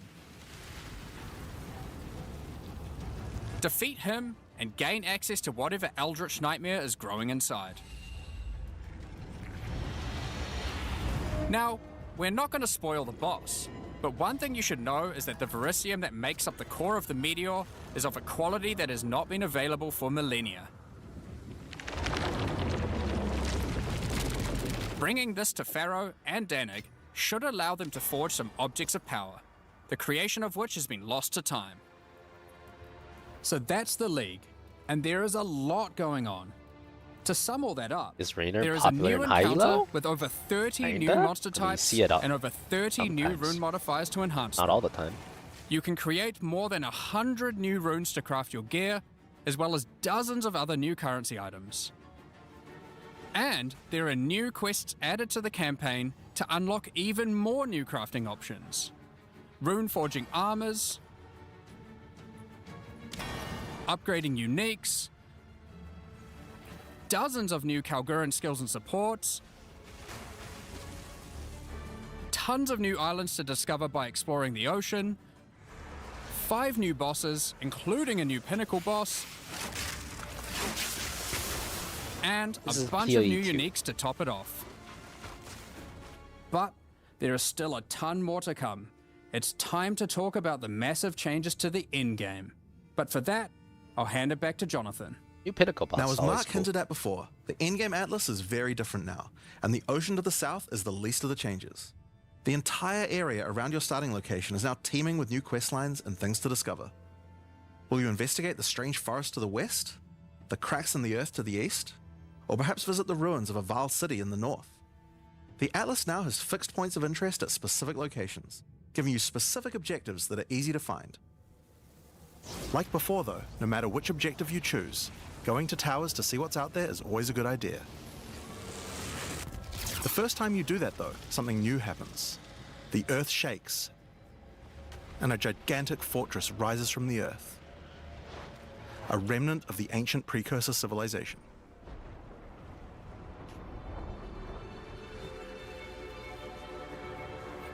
The cataclysm of the beast has caused an ancient protocol to be invoked. This is PoE2. Should corruption PoE2. ever take hold to this degree, Path of the Exile world must 2. be scoured and purged of corruption.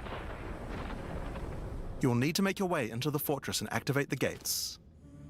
Gain the keys to reach these ancient precursor weapons, and disarm them. But this will be no easy task. The fortress has many areas to explore and many new things to find. You will power up ancient machines, fight new and deadly foes, Shaman Q, someone just dodged. discover Or just many started new the queue. areas,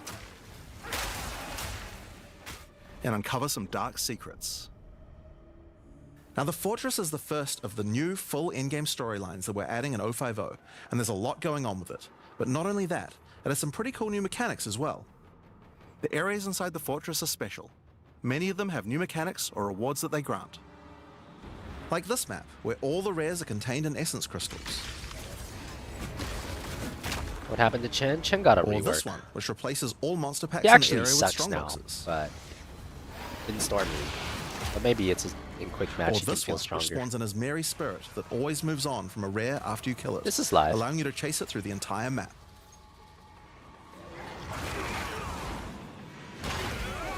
He live. Now, just like the normal areas of the Atlas, you'll need to fight the map boss of each area to complete the map. But unlike a normal map, the ones in the fortress each contain precursor nodes after the boss, and activating these nodes will give you points for the new and improved Atlas passive tree. Now, we had an Atlas passive tree before, but it was one of the areas of the endgame that just wasn't up to scratch. The Atlas tree now works quite a lot differently. We have significantly upgraded the kind of mechanics that you can find on the Atlas tree. Willing to Like continue this search for one, haunted that gives a mines? chance to make I rogue suppose Exile I am. retreat from combat Miss_Monaco just and resubbed for move to an 23 adjacent months. map. Smiling Before you face with fight them hearts. again, they'll upgrade their gear and come back with a grudge this time. Monaco, thank you for the 23. Much appreciated. Same for There are you. also a lot of nodes that combine mechanics Welcome together back. in new ways. Like this one, which lets Ismeri spirits possess strongboxes. All the regular monsters that come out of them are touched by the spirit, and the rares are all possessed, giving you some incredible loot potential.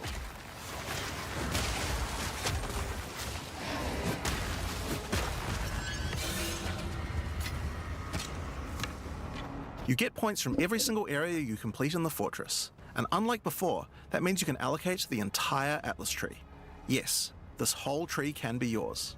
This change is pretty important, since it allows us to be able to create many types of bonuses that we wouldn't have been able to create before. Like this one, which gives a chance for cities to be invaded by another faction, and can even allow it to contain 2 faction leaders, allowing you to get 2 crisis fragments. If we'd done this kind of thing in the old tree, we would have wanted to spec into it before running a city map, then Deck. unspec out of it You get before to running fight both anything the else. act bosses. With full That's cool. allocation, we can have cool bonuses like these. Now obviously we still want to make sure that you have choices that define your in-game Atlas build. So many nodes in the Atlas tree are now multi-choice. Everyone will get the node, but which bonus you choose to use is up to you. Do you want your powerful boss maps to contain more essences, summoning circles, or rogue exiles? But there's also nodes that contain more unusual things. So for example, on this node you can choose. Do you want to give a chance for shrines to instead be given to the map boss in the area, making them more challenging but dropping special loot? Or would you rather give a chance to be given a shrine buff before entering boss arenas, making for an easier fight?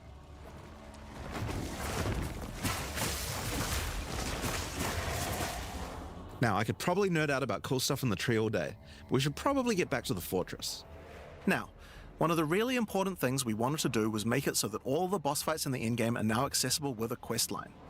That means that to fight the Arbiter of Ash for the first time, you don't need to get lucky by finding keys. Wow. They'll be in fixed locations and there's a quest to get them. That's good. But the Arbiter of Ash is no longer the pinnacle of Path of Exile 2. I never that, you'll need wanted to to travel do into the very Arbiter of center of Ash the because you fortress. needed to just RNG grind. It was like such a An incredible challenge awaits you should such you a choose to go. bad way to do it, I felt like. After the storyline, you still unlock keys for pinnacle bosses in the A usual weak way. golem. Exploring Agent the fan, world and the finding the keys M16 required needs to you get to them. find some But spooky, we've added scary a lot more skeletons interesting in things to find QM. out there as well. $100 There are for now a all sorts Haunted of Mines mechanics that can game. spawn on maps in the $10 for every wilderness. non-mines QM. Good luck, Agent. Oh boy. Alright. I guess we're gonna look for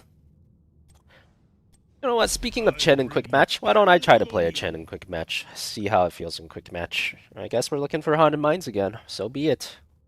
So be it. Let's do it. For example, some maps might spawn as a rogue exile hunting ground, containing multiple rogue exiles who are there to hunt rare beasts. You might come upon them in the middle of a fight and be able to take out both of them. Or a map of champions that makes all I the played natural AE2? inhabitants of the area Yeah, into I've magic played monsters. it in the past. Or Never this played that one, but causes I've all played two. shrines in the area to release as merry spirits when used. Once you have explored and found your keys, you can return to fight the pinnacle in the fortress again. But this version of him will be harder, and not only that, he will have new unique rewards as well. Each time you fight him, you get the ability to activate one section of the fortress, and any maps that you didn't finish there will be automatically completed, giving you all the Atlas points. So if you're the type of player who doesn't want to explore the fortress, and instead just race out into the infinite Atlas, you still have a way to get all those points. So that's the Origins of Divinity storyline. It's a huge amount of new content with a ton of new areas, 5 new bosses, including a pinnacle, with a bunch of new unique items. But not only that, it also completely revamps the Atlas tree, and includes a ton of new map mechanics that you can find both inside and outside the fortress. But this is just one of the new storylines. So let's talk about the next one now, Masters of the Atlas. Now earlier we talked about how the multi-choice nodes in the tree allow you to still have an in-game Atlas build, but we didn't think that was quite enough. You have an Ascendancy class for your passive tree, why not an Ascendancy class for your Atlas tree? Well, that's where the Masters of the Atlas come in. Throughout Rayclast are many opportunities for those with the skills to find them. Atlas Masters are willing to train you in these skills if you're able to help them in return. One such master is Jado, a member of the Order of the Jinn, an organization that secures powerful artifacts to prevent them from falling into the wrong hands. Adding more skill trees in. Oh my goodness. There's gonna be so many skill trees. Wow, these guys are all really low level. Maybe this account is a bronze QM account or something, huh?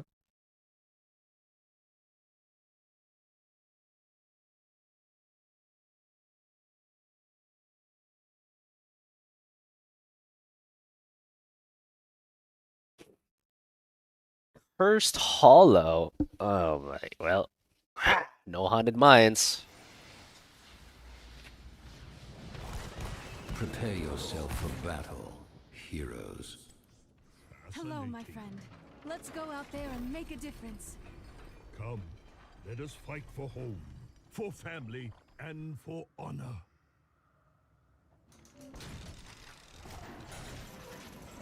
He's using L and I as a new.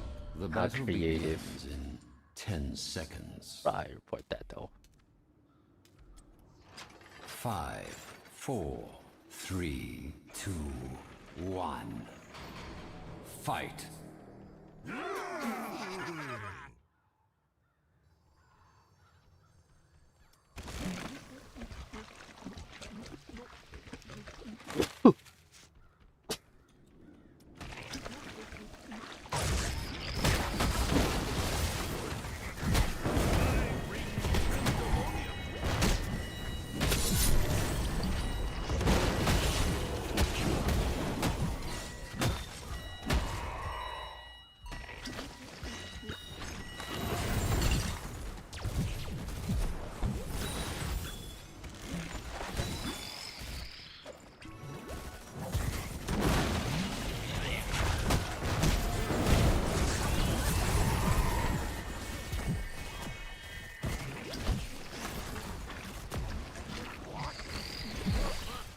Pandas on this team and 2 Illidan's as well.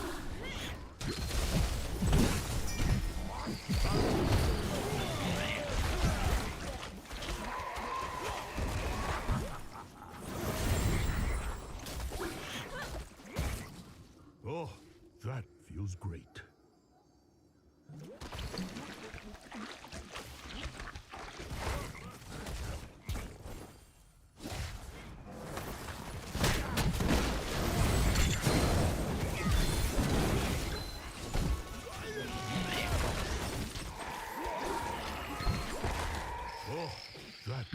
And I failed my last 3 stack attempts because the Murden just stuns me and cancels one of my W's. I think I will go this way.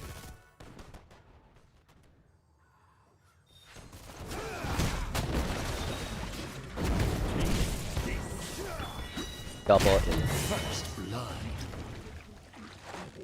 I guess Choose a talent.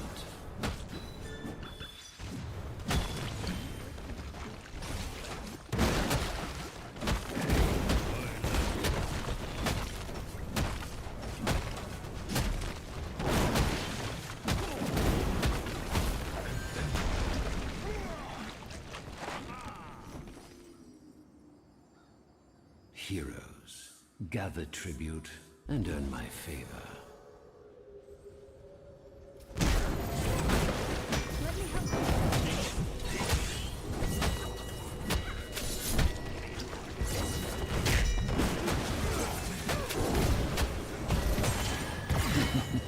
A good kill.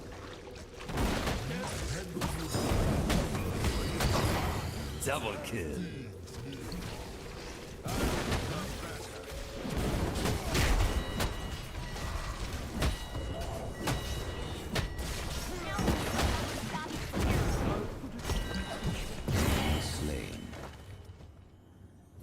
I can see how Chen gets out of control in QM though, especially in like low level QMs. The low level QM is basically like a bronze game, right? I can see how Chen becomes OP in this kind of game. But yeah, that's because it's really low level. Hey fan, don't hate me, but can I request a Kel'Thuzad game with all death and decay talents?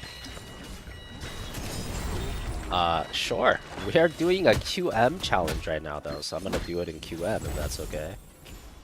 We're doing QM until we find Haunted Mines challenge at the moment. I think all Q KTZ is not a bad build. Actually a decent build. Because the Q does a ton of damage. It's actually really good for pushing or like racing on BOE. Anything stationary does massive amounts of damage.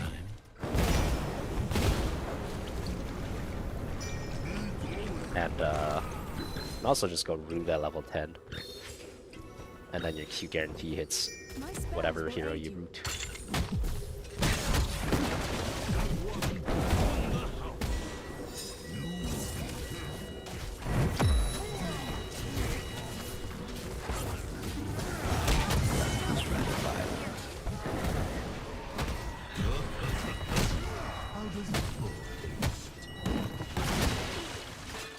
Killing spree.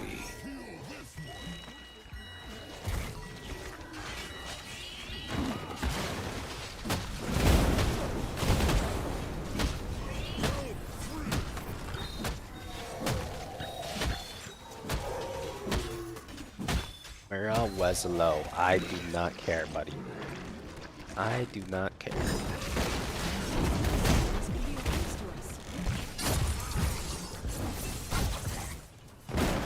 Gather tribute or face my curse.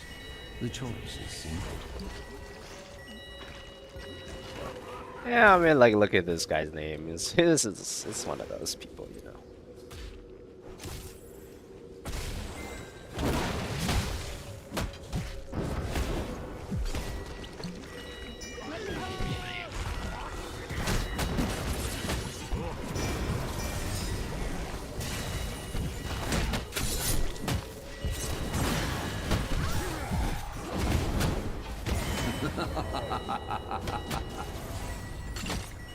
Double kill. as he cooks a minion. The classic.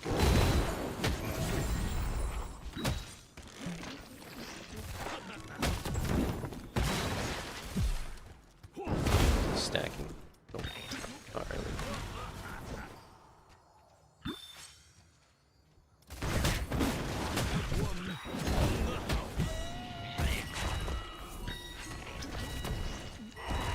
Range keg is just really slow, yeah. It's really awkward. Melee keg feels way better.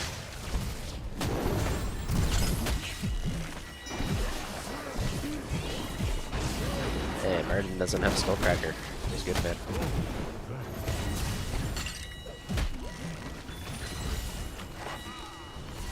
Oh, gladly. You grow tired of your petty squabbling. Gather tribute. Earn my favor.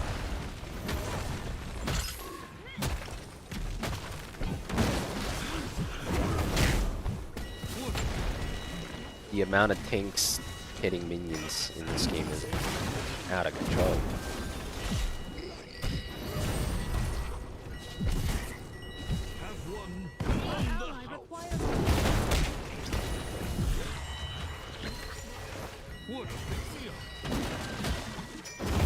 Minions dangerously.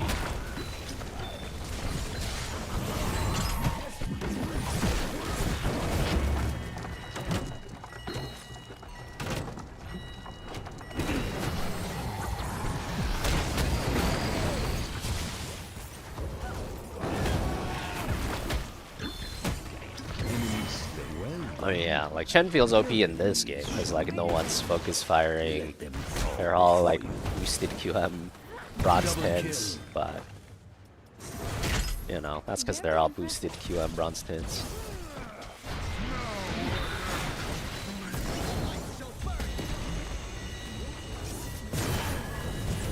Like.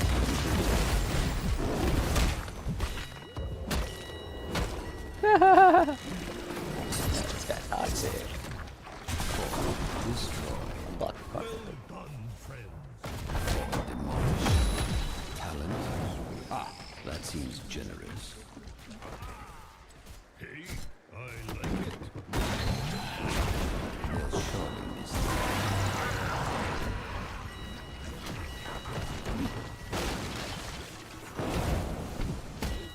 I'm on my way.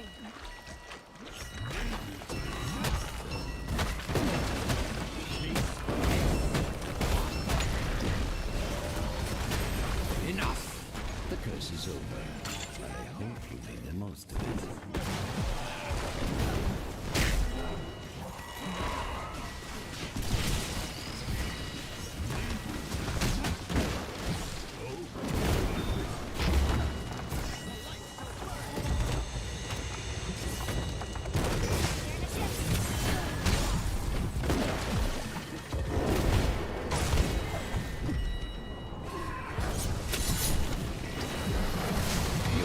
They got me. This Chen is just over here tweaking out, spam pinging everybody. It's hilarious.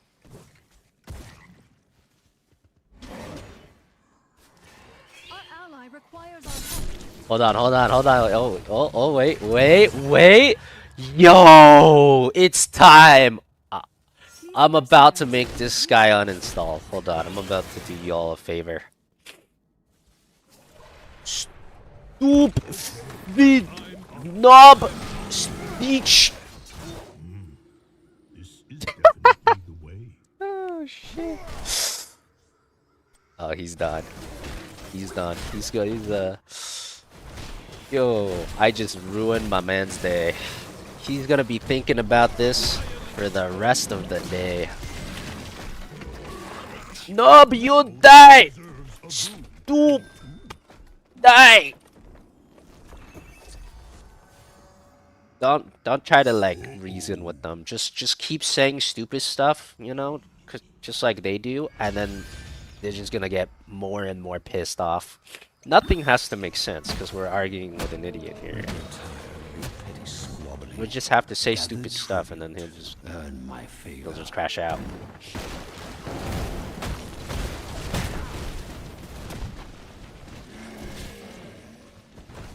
Check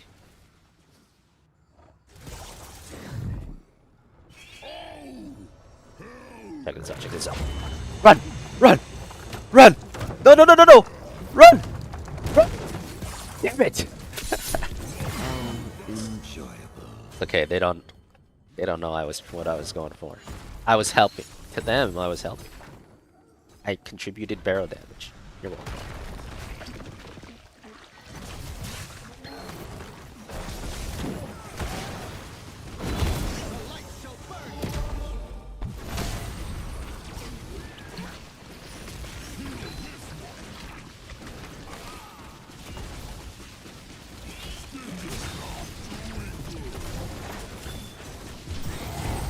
Can we help him? You wanna help him? Alright, let's help him.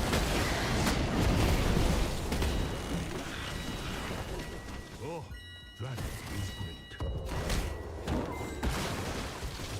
Shall we see who gathers enough tribute this time?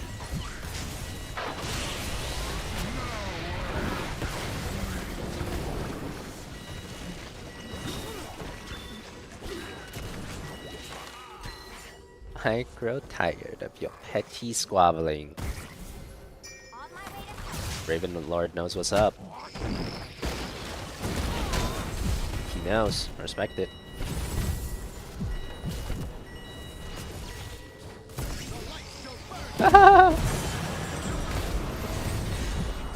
Murden saw me sidestepping. He's like, this guy's too much work. Let's kill the Jaina instead. Oh, he got me with the second stun though. That's good. You're not killing them. Why you so noob, Stitch? Listen, just, you know, never say anything that makes sense. Just yell at them randomly.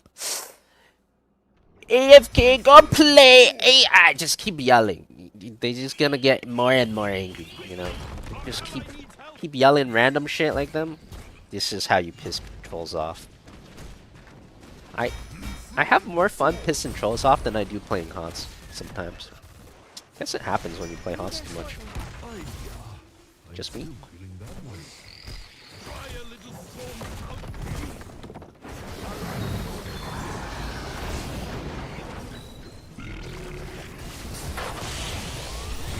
Gather tribute or face my curse. The choice is simple.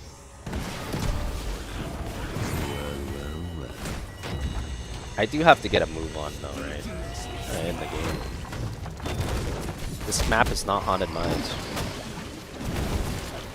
I want to buy Haunted Mines. That was fun. Double kill.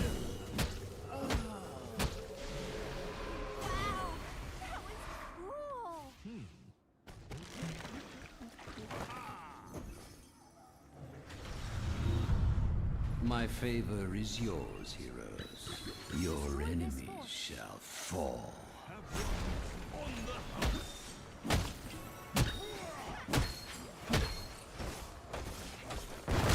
Well done. Keep destroyed. Any luck getting mines so far? Nope. But see how next game goes. Wasn't so hard, was it?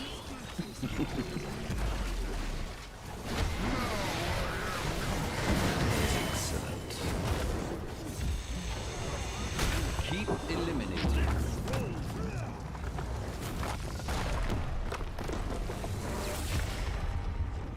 GG. Victory. Report. Bitches. Me noob. MVP. Me MVP. Stitch noob. Yeah, he's pissed. Guarantee pissed. The MVP screen is like the best too, you know? Like when you've been arguing all game and then the game's like 10 MVP. It's the best. It's the best. Like that makes them so mad. Oh, I love it when that happens. What level is this account anyways? 21. It's a brand new account. Probably gonna get banned again soon too. Alright, KTZ. Obey the call.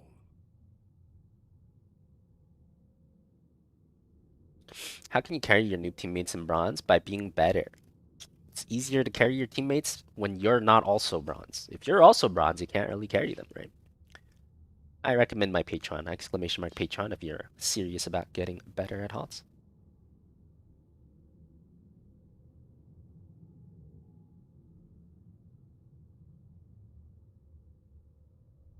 Jado will send you on missions to investigate strange occurrences on the Atlas and recover the artifacts causing them. And for each one you recover, he will gain more trust in you and teach you more ways of the Order of the Jinn. At level 1, you could choose to massively increase the chance for rare and unique chests, or make it so that all map bosses drop an additional unique item, or make corrupted waystones have an additional modifier, but at the cost of making them send you to a totally unknown location. MVP is Salt in the Moon, true. Each mission you complete for Jado will unlock another row of Passion fruit abilities jelly? and That give you sounds another point delicious, to allocate, Matrix. letting you choose how you want to specialize. But there are other masters too. For example, Hilda. Hilda is a member of a guild of monster hunters. She will send you on missions to assassinate specific deadly creatures around Rayclass and harvest their parts. In exchange, she will teach you her monster hunting skills, like this one, which adds a 25% chance to upgrade any map boss to a powerful version. Or this one, which makes his Marian spirits no longer possess rare monsters, making them go for the unique bosses in the area instead. You might notice that many of the effects on these are both upsides and downsides. So Hilda, for example, can make it so that you only get one attempt when fighting pinnacle bosses, but in exchange for that, they always drop 2 uniques. Because of that, we wanted it to A be lot easy more to swap between guaranteed them depending uniques. on what you're doing. As you Interesting. unlock each master, they will appear on the side of the screen. Simply click whichever one you want to use to run the map, and all the bonuses you have selected for that master will be activated. This allows you to have a few different strategies that you can quickly pick between, depending on what you're running at the moment. Now, one thing that's been pretty obvious is that the endgame leagues we created when launching early access in 010 were not really up to the standard of the leagues we did since then. Fate of the Vile and Rise of the Abyssal just have a lot more going on than Delirium or Expedition, for example. We wanted to do a serious upgrade to all of these mechanics before we do our 1.0.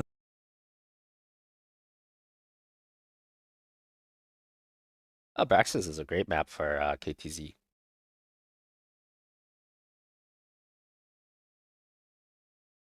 But it's not Haunted Mines. You know, I think Haunted Mines would be a great map for KTZ too. Unlucky. That's 2.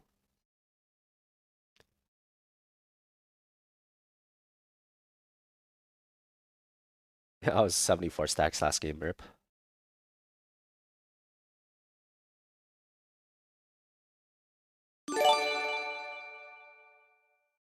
Miss_Monaco has gifted 5 subs to viewers. Hey, Ms. Monaco, thank you very much. The 5-sub gift bomb. Kernick, Aussie, Orange, Kala, and Failing Grade. Make sure you guys all thank Ms. Monaco for your complimentary eye blocking sunglasses and welcome to the fan club. Thanks for support. I see the gods wish to test my patience today. Oh, how Your teammates your will give up in soul bronze. shall Yeah, that's suffer normal. for that. I would think about it this way, right? If you have a ton of inters and people that give up and stuff, there's 5 slots for that person to be on the other team. If you're always better than that person, then there's only 4 spots on your team for the guy giving up to be on your team, right? 4 open spots on your team for that terrible player to be 5 open spots on the other team. So mathematically, it's more likely to favor you if there's a bunch of people that give up. It's more likely that you're favored in that. Now, if the guy always seems to be on your team, well then chances are you are part of the problem. Maybe they're giving up because you're not so good and your team tends to be the one losing more often. They always tend to be on your team. Once again, right? That indicates a you problem and you probably need to get better yourself. That is how you approach that. Alright, keep it. Go. Keep building, it's good with Frostblast.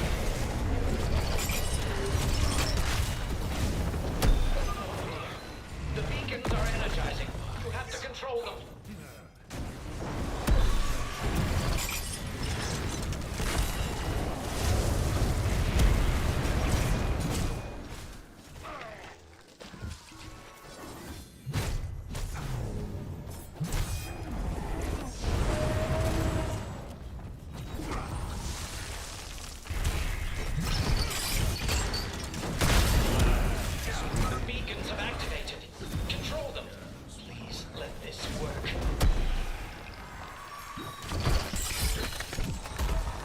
There we go.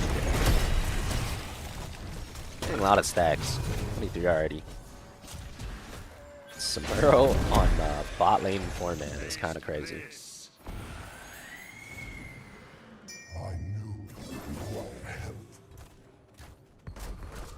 Yeah, you can chain Deathwing. You cannot move him, but you can chain him. Kind of like your spike.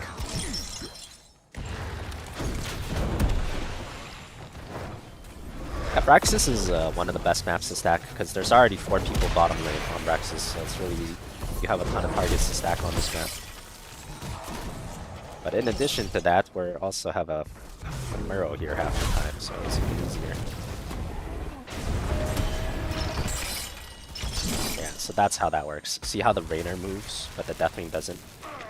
That's what happens when you chain Deathwing.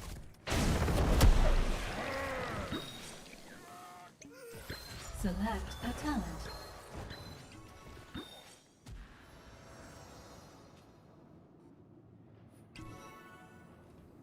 In due time. Where'd my team go?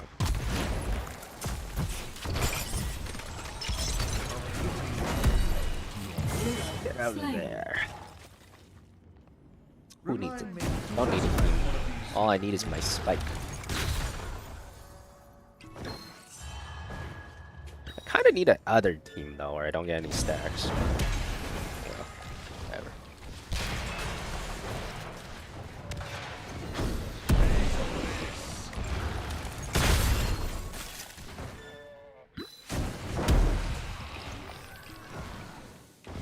They'll come back sooner or later.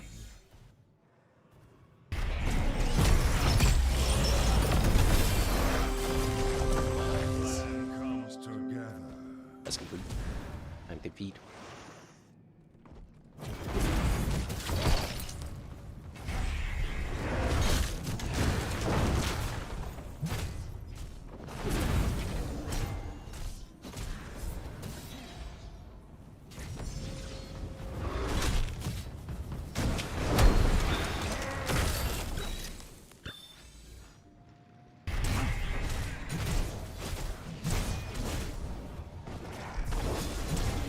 Yeah, Samuro clone chains are really very nice. Now that we're stacked though, gotta try to save my chain for the real guys.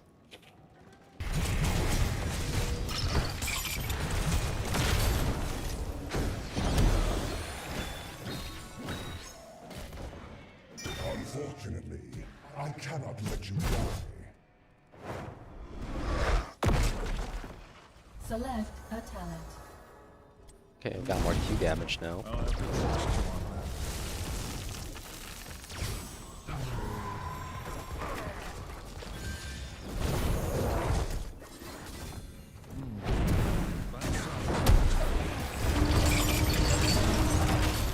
Enemy defeated.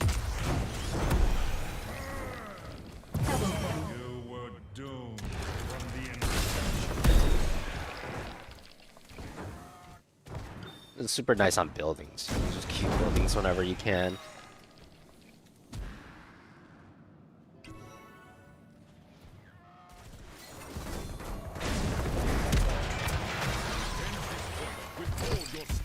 I missed that.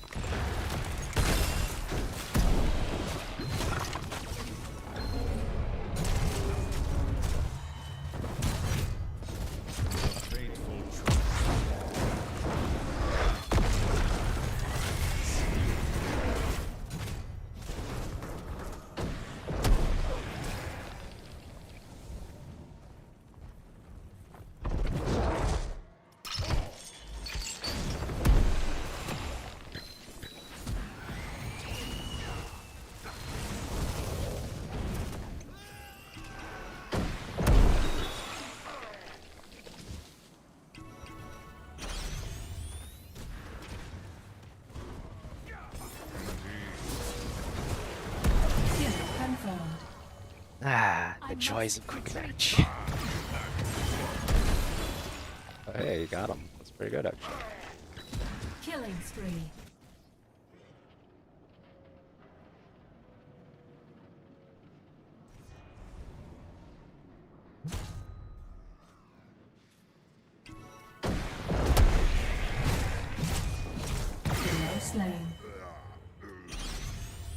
That, expect that Q damage. That Q damage is real. This is in fact quick match. We're on a Q. We're on a quest to find haunted mines and quick match again. I definitely like Frost Blaster when you're going full Q build. Frost Blast is way better than Shadow Fisher.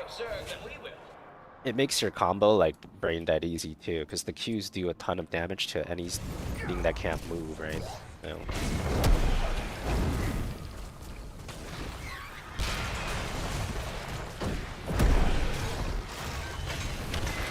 That one's smoking us. So basically, you press R, and you press Q, and you press W, and they take like a significant amount of damage. I think I missed my chain there though. That guy shouldn't die. But yeah, that's the general combo with this build, and it does does a ton of damage. Super easy too. Wait and click.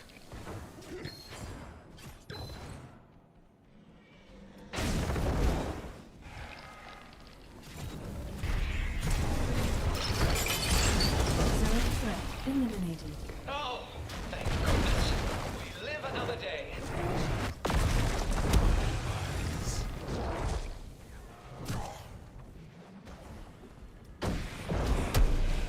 A fateful choice.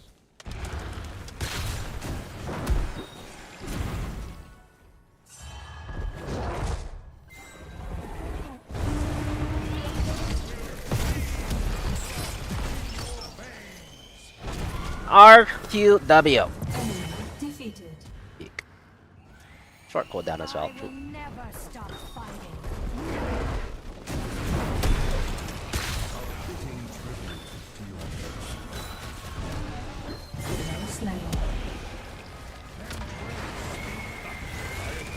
It gets really insane at 20 though. Once you get the double Q is where it's like crazy.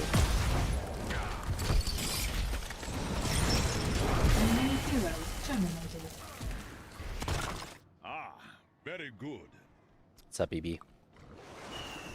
Is this real? Mayhem. Depends what you mean by that. What does that mean? Then when you get the... I guess here I would rather have the increased root. Why not, right? Mess that up. It's my key. In the living king's name, continue your service. I'll glitch them. They'll be active soon. Another link. Remember when you could chain the buildings? That was good times. I do remember that. Good times.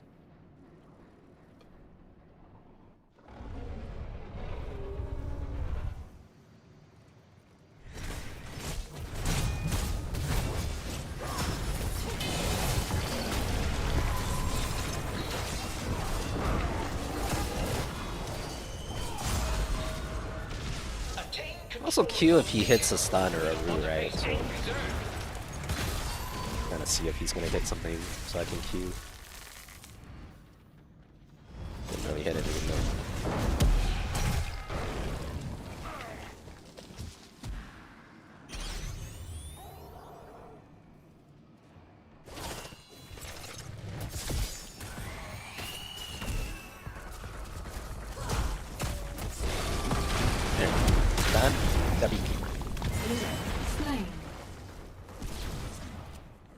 R Q W E Q. All back. Very cool. You call that a killing spree?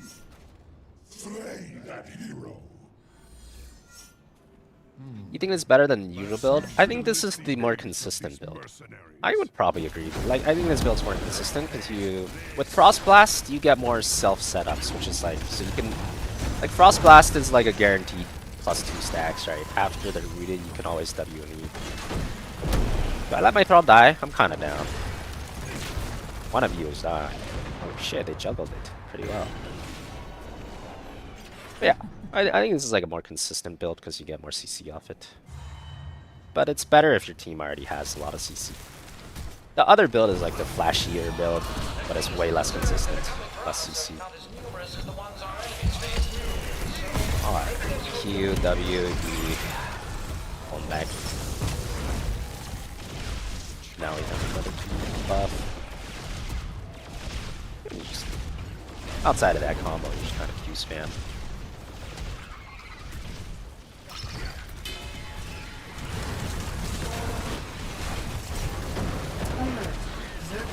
In progress.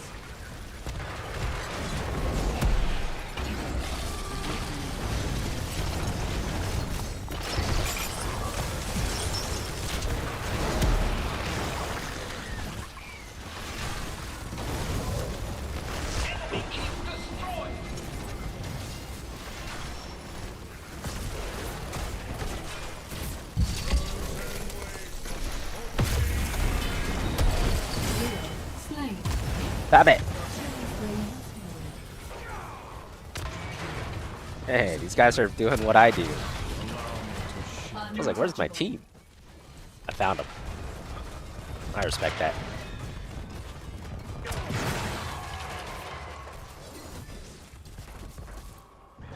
He's stacking blue quest? Nope. Still respect it though, still respect it.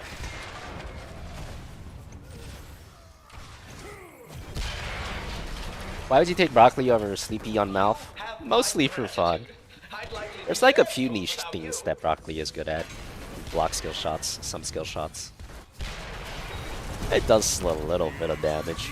But yeah, like at the highest level, sleepy's usually better.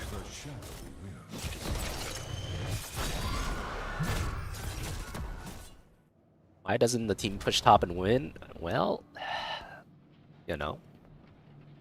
Because they're not very good. Oh yeah, Q-Bell's also really good for doing camps, right? Because camps don't move, so really fast clear on camps, bosses, all that good stuff.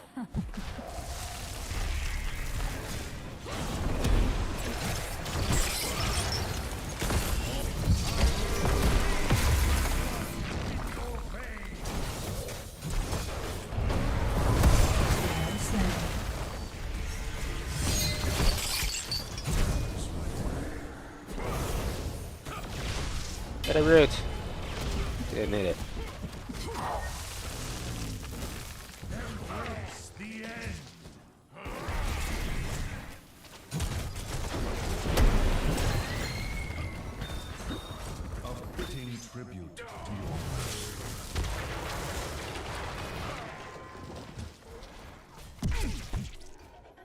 Someone's gonna hit a root or a stun sometime, and then IQW, and then they die. On that one though. Here we go again. The beacons are powering up. Okay, no, I got my full combo. Full combo ready. I probably should have just ripped it there. Double kill. Triple kill.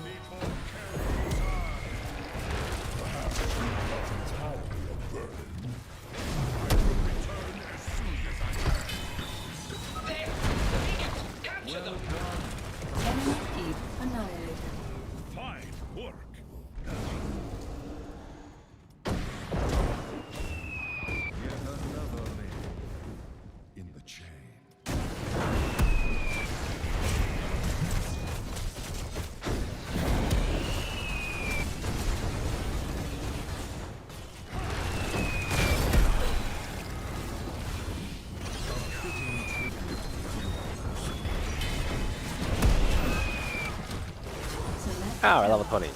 Yeah, this is where it gets insane, because you get the second one at level 20, right? That's where it gets super nice.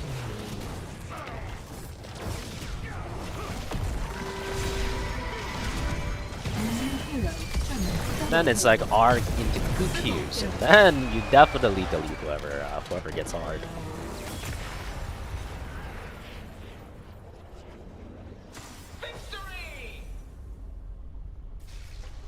Well, game 2. MVP. No haunted mines.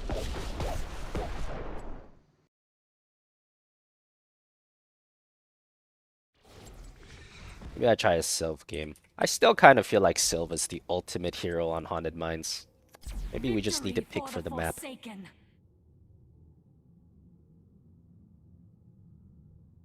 Maybe 1 sec.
How come? Why am I always so unlucky when it comes to these challenges, man? How come it always takes me like 30 tries to get one map? I am so statistically unlucky.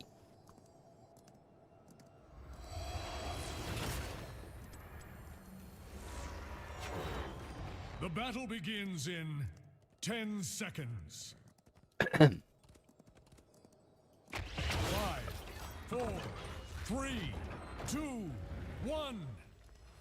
Do a custom with viewers on mines? I could do that, but that wouldn't count for the challenge, I don't think.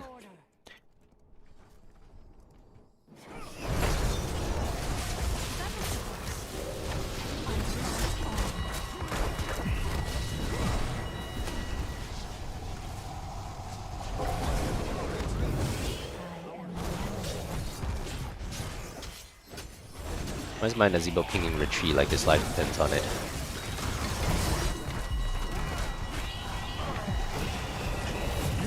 Wow, that was enough to kill me.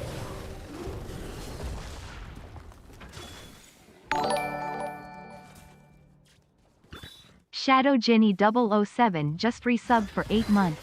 Starting up your stream with an ad confused me, so I made sure to resubscribe. Oh, we hate pre-rolls. We hate pre-roll ads. Welcome back, Shadow. Thanks for the 8. Enjoy your ad blocking sunglasses for yet another month. Appreciate it. This game looks pretty bad. Are we cooked here?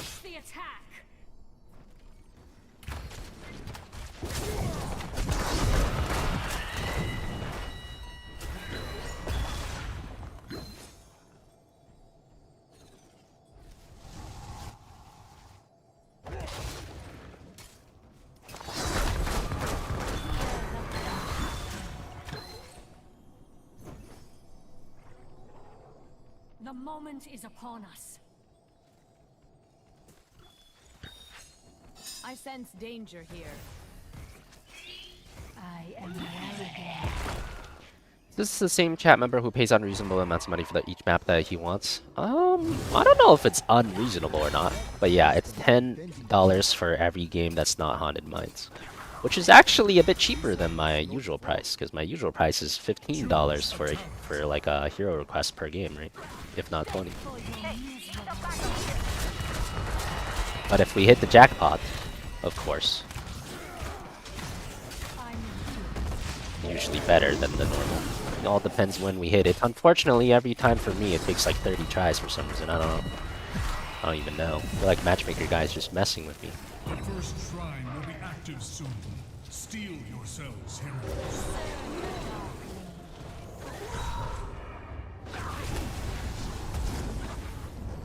I'll be there.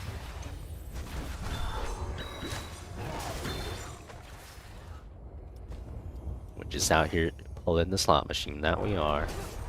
I kind of want to just push top. Like, my team is gonna die so hard if I go top. Maybe I shouldn't. Activate the shrine, defeat its guardians, and the Punisher will be ours.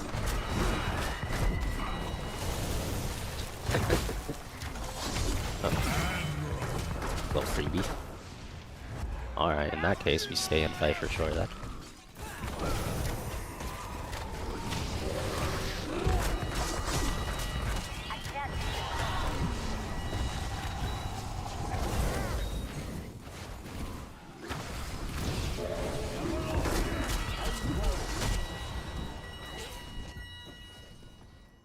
If I go top here, my team's gonna get so mad at me. I don't care.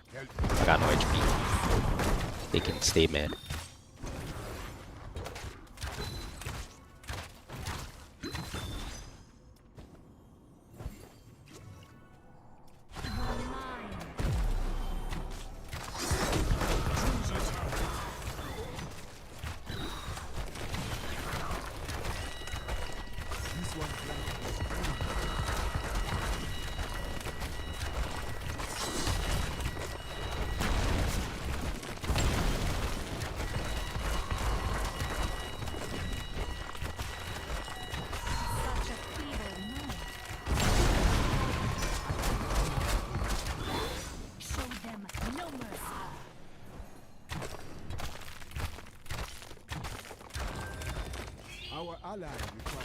Here it comes. The Arcane Punisher comes for you.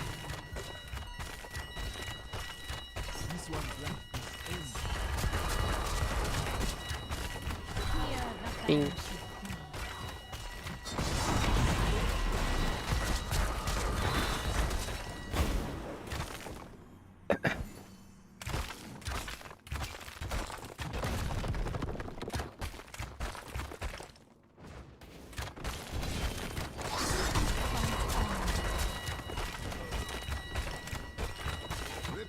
If they get the tour, it's technically worth it.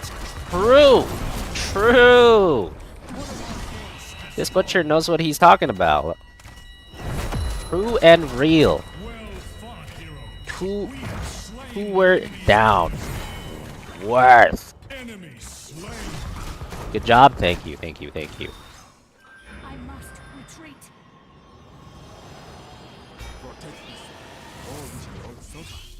Nice. Butcher reversed the aggro on me. Now I'm getting good jobs. Pago. I'm here. I mean, it was 100% worth it because I got like a billion stacks, right? But yeah, it's not about whether it's worth it or not. It's about whether you can convince your team it's worth it. I would never be able to convince them, but realistically, it's always worth it with that many stacks.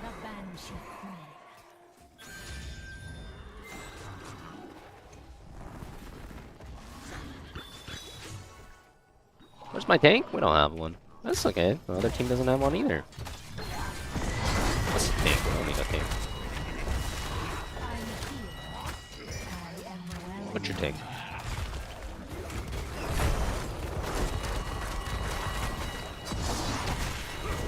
How many dings is that? I think that's 5. I think I'm getting 5 times however many the W dings. That was so many. Holy shit, dude. Oh!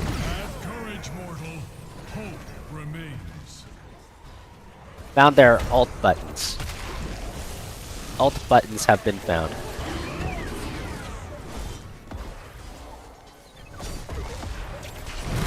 I guess I was the tank. Tank Sylvanas.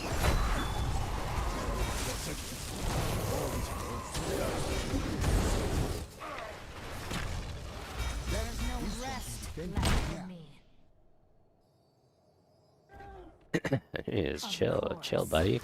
We're going.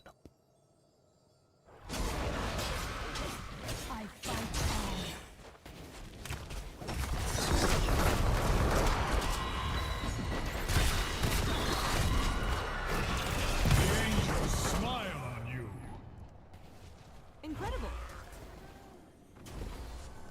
The noble Burrito asked me, why are butcher mains in Heroes of the Storm single-minded organisms with either insane skill or negative IQ level? Ah, the butcher mains. A peculiar breed indeed. They either dive headfirst into the fray with a savage prowess, or they stumble around like lost souls ignoring strategy. It's the allure of bloodlust that draws them in, blinding them to the bigger picture of teamwork. Hey, Quite helped the me though. chaotic class. Wouldn't you say? Your trank too. Bro, this guy love pressing double R buttons on me.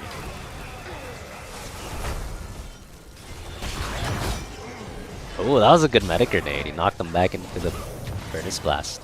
Yo. Oh, he's tanking the ult too. Kinda healing still too. I see you, medic. Poggers. Low QM medic doing some poggers.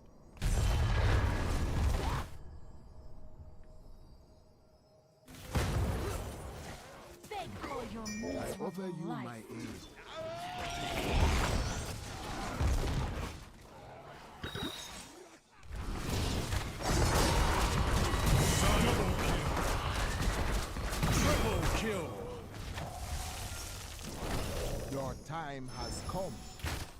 Yes.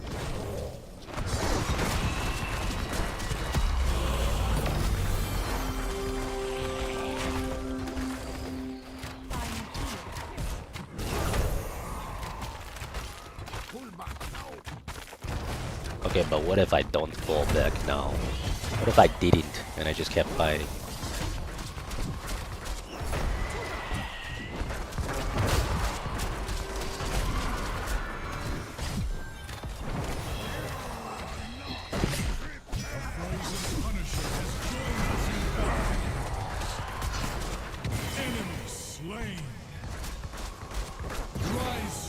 Alright. Sylvanas tank has absorbed their R buttons. My job is done. Up to you, team. Build tank. It's tank. Death by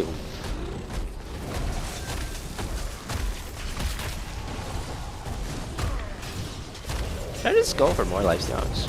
We'll just out heal them. Why not?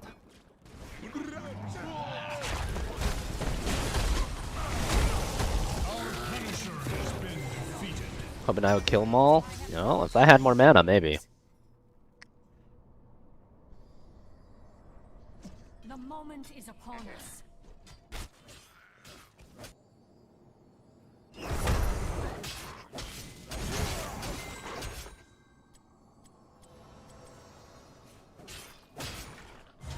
Wonder what he does if I just start looking at him funny. Okay, fair enough.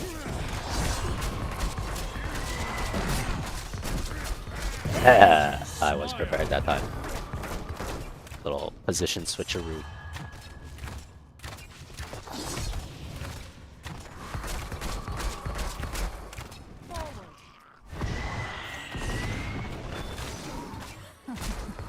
He did not like me looking at him funny.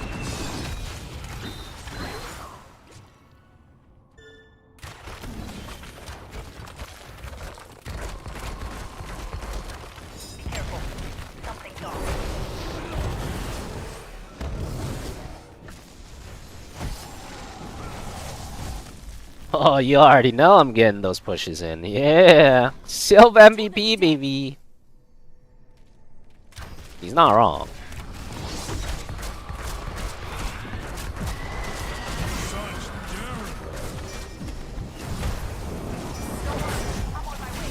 It's okay, guys. I'm the tank. I have tanked all the R buttons yet again. You got this! Get him! Yeah, what a positive butcher. Get him! Okay! Oh, yeah, let's go. QM buddies. My QM buddies. Hyping each other up. Let's go. It took you 20 QMs to get mines? Did they, like, decrease the frequency of it for everybody for real? Or are we just unlucky? I wonder. Don't worry, I'm on my way.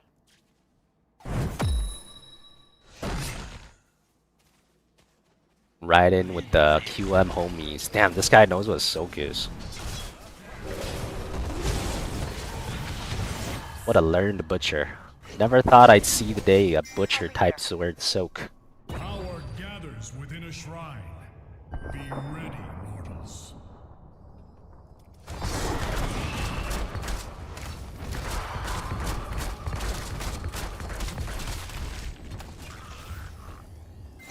Oh, Lucifer will check if Haunted Mines is actually getting skimped or not. Got the hacker mans on the job.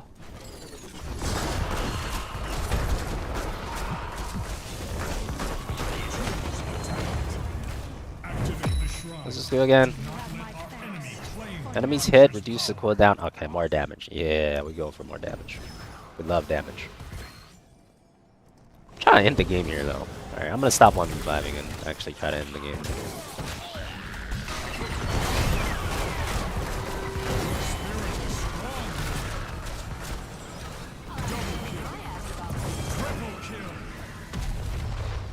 He ulted me again.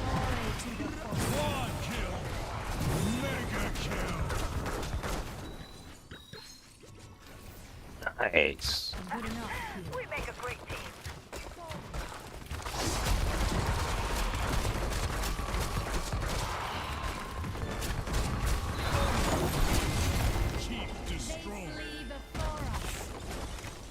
Turns out we just needed a little bit of buffer to 1v5 them. That works too.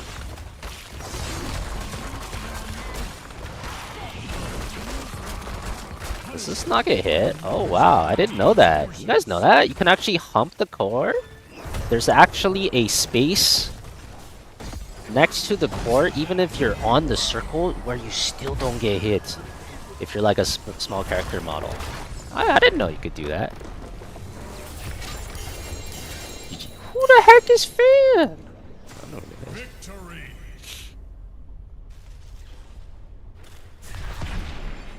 MVP. I'm not even MVP. This guy got MVP. Okay. Good job, buddy.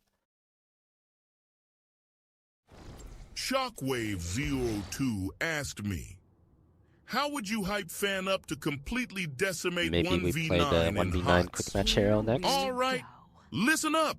FanHOTS has the skills to go full-on superhero mode and wipe out an entire team single-handedly. They've got the determination and the moves to make it happen. Visualizing the chaos they'll bring should send shivers down the spines of their enemies. Remember, when you're all about that hustle, you've got the meats. The guy's running out of compute or something, man. Rip. Ran out of compute for a second, huh? All the maps are pretty equal. Only Curse Hollow more, but that's normal. Okay, so... shit, I guess we're just really unlucky. Hate to hear it. Too full from Arby's, yeah, guess so. No release. And so that's what we've done. All 4 of the leagues we launched in early access have been upgraded with not only new quest lines, but new mechanics, new crafting systems, new uniques, and new pinnacle bosses. One of the really important changes we made to all the leagues is that you can now find them on the Atlas in specific locations, and each one has a quest line that will lead you there to being able to complete the league, along with its Atlas tree and its pinnacle boss. This is true even for the leagues that we didn't do major redesigns to. So let's use Abyss as an example. When you first encounter one in the endgame, you'll get a quest that leads you to the east, where you will find these mega abyss cracks in the earth leading away from the Well of Souls. Play Storm League. All Well, the maps along the cracks I can will play contain Storm League as abysses soon with as I special find the properties, freaking Haunted and Mines. mapping along these cracks will Gonna be close this the next Atlas game. scale abysses, Early. giving you points for the Abyss Atlas tree. At the end of each Atlas abyss, you'll find an Abyssal Depths with the boss fight for one of the Abyssal factions, giving you a guaranteed way to fight Playing your them. once-a-month game. And Well, after you should completing make all that a three, once-a-day you'll get a game. key for the Well of Then I would Souls, be able to allowing you play fight Storm the League Vessel more. of Kulamak. Yeah, Storm This kind of League's thing makes an in-game not league alive so because much more y'all friendly only for play new once a players, month. giving people obvious goals and a guided experience to complete them. Hey, no problem, Mouse. Alright, so let's talk about the first of the upgraded leagues, Delirium, and its new storyline, The Hare and the Raven. As you may remember, during Act 4 you were tricked into releasing an ancient entity from a Karui prison Any bronze known as players? Tangmazu, Yeah, me the too. Raven Trickster. Hopefully more Masters will play at the start of next Tangmazu season. delights in breaking the minds of those who step through his mirrors, and when touching one, he will attempt to destroy your mind with twisted abominations generated from your worst fears. In Return of the Ancients, the first time you approach one of his Delirium encounters in the endgame, you will find Elder Maddox locked in a trance. His mind is trapped in one of Tangmazu's delusions, and you will need to free him.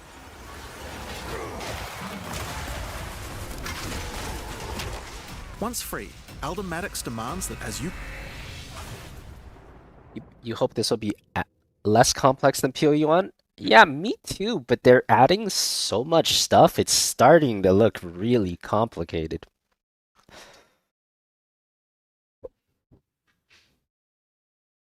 Look for my extremes to queue. Well, I mean, that's fine. You know when I stream.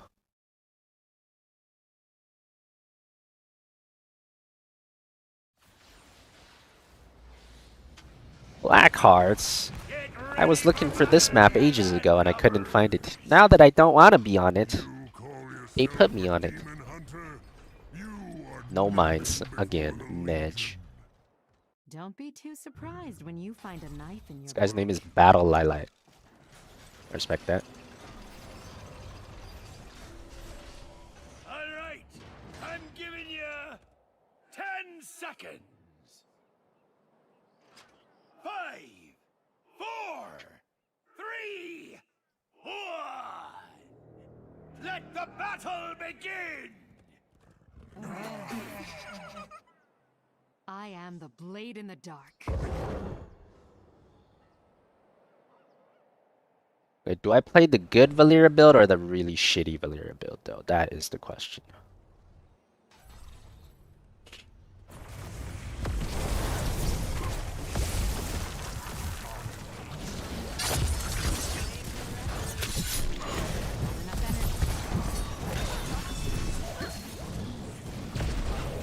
It's a poopy one. The poopy one is the DFA one, the one where you don't silence them.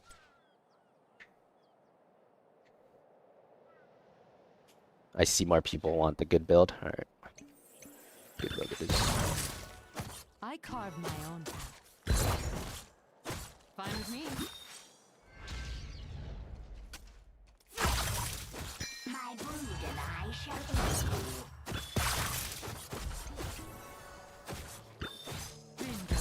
On the ground. Cough up your doubloons, and maybe I'll turn me cannon on your foes!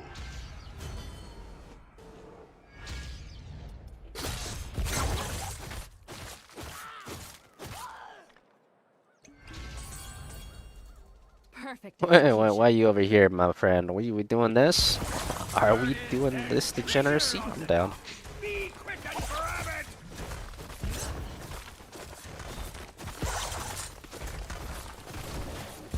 Enough energy.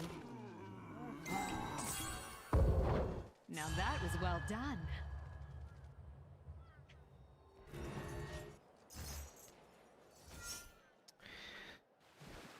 Oh, turn-in is 8 now. I have it. I'm not used to that. So used to it being 10.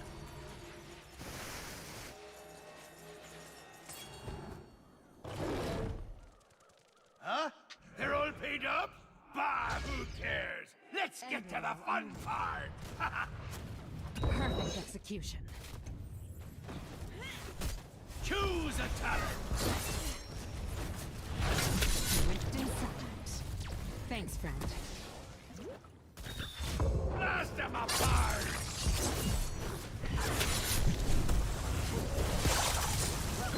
Not a real hero till level 7, so just chill till 7. That's enough. We don't be working for It has 5 coins. Are you picking a fight? Not on my watch. Hero slay. Oh, you only lose half your coins now. I forgot about that too. Dude, new Blackhearts is so weird. I'm so used to old Blackhearts. Wow, that's weird. Rounded down too, so he kept 3 coins. He only lost 2 Now coins. that was well done. Time for you to die.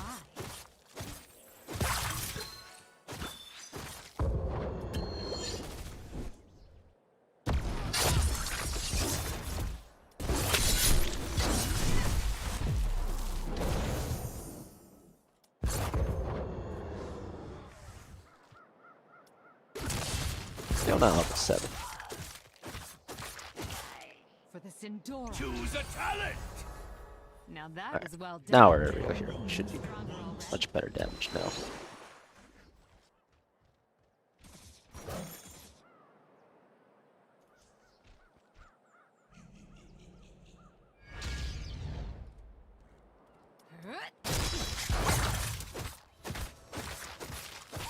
Yeah, the turn-ins got their damage nerfed a little as well, Perfect which is execution. fair. You'll never defeat them without me. All right, let's get out of here.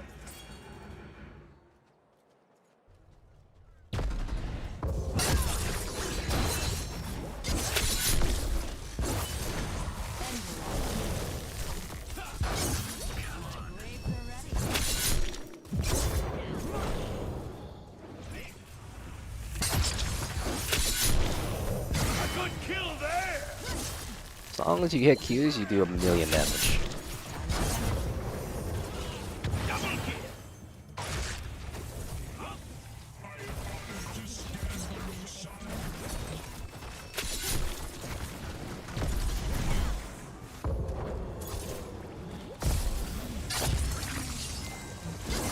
Q. Q. E. Q. Q. I missed the Q. Returning to base. Taste cold, sharp steel.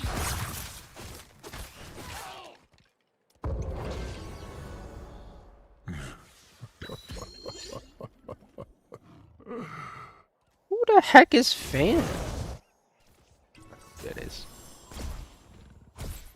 Run, boys. Let's liven up this place. Loving not healing. How are these guys all onto me? The shadows. How's my cover getting folded? See them.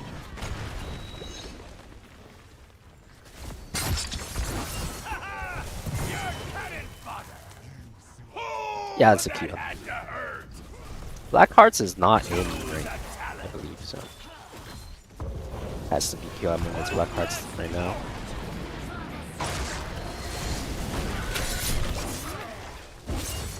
All hands hold.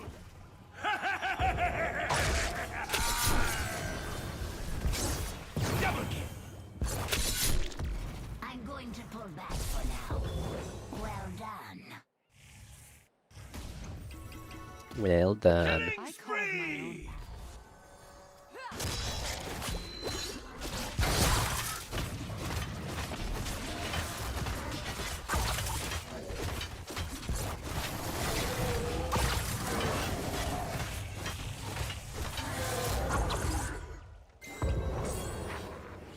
Perfect execution.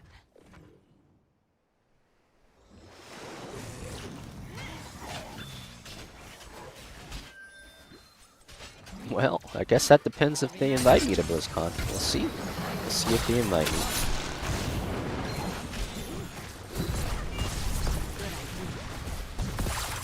Seems we've reached an accord.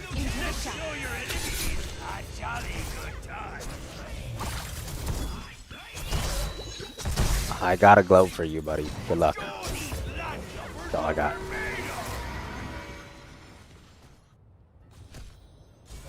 Oh, hey, it lived. Battle Lili indeed. nothing but rubble left.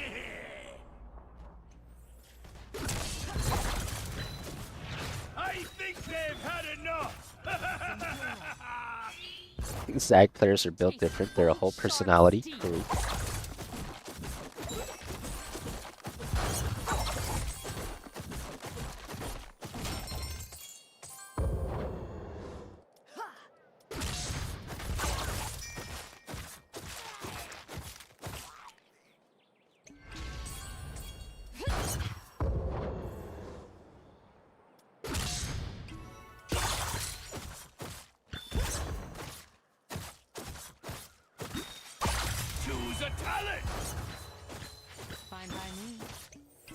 Other team doesn't seem very interested in the coins. Now you're thinking like a rogue.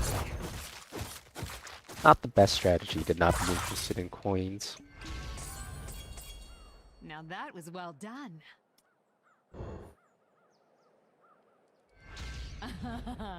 Should be fun.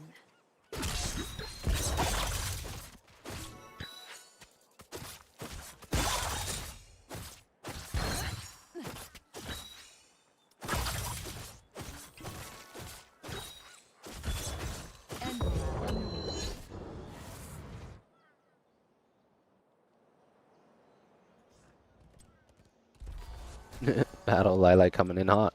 Ooh.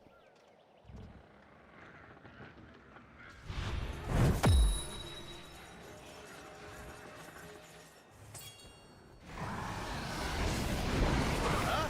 They're all paid up? Bah, who cares? Let's get to the fun part. That one's not getting up. Have enough energy. Always love a pocket healer.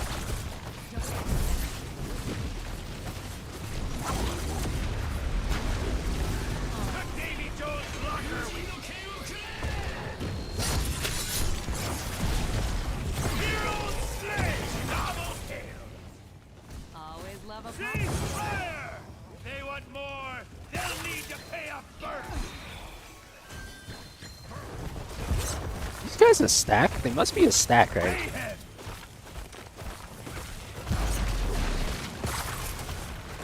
But the team got Giga rolled. Keep destroy. For the swarm.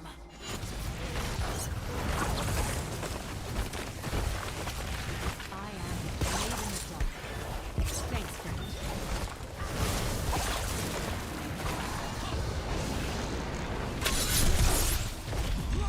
A good kill there. Choose a talent.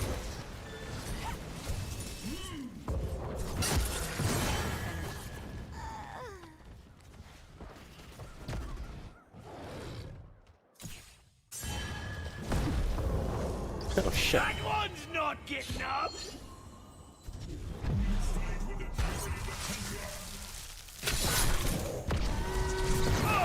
Rip and Your pepperoni. killing spree be over. Well, it's only fair.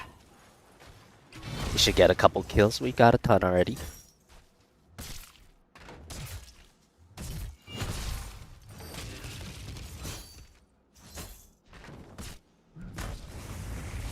On my way.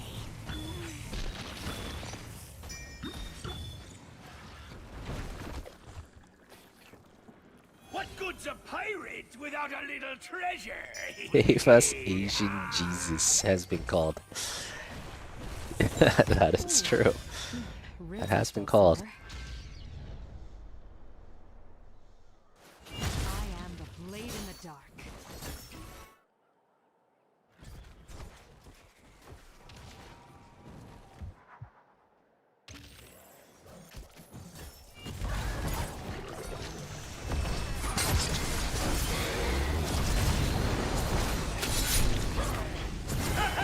Somebody call for an Asian Jesus.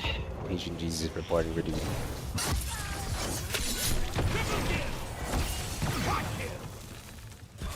Always love a pocket healer. Wow, that was cool.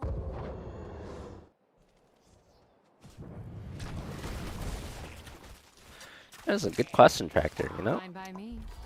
I didn't tell you. I have no idea. I wonder.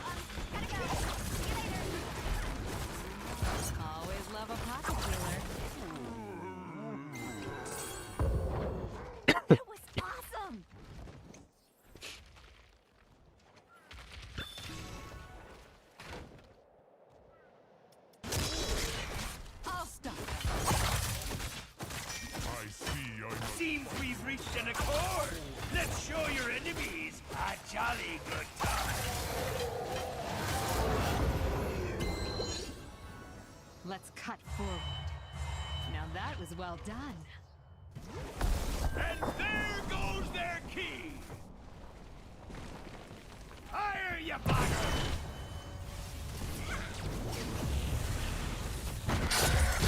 Oh, that had to hurt!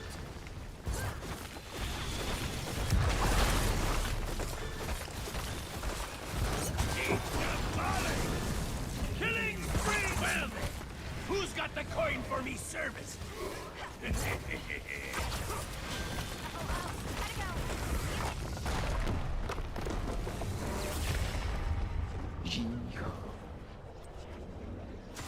Jolly good for a bunch of landlubbers. MVP. Still no haunted mines though. Here we go.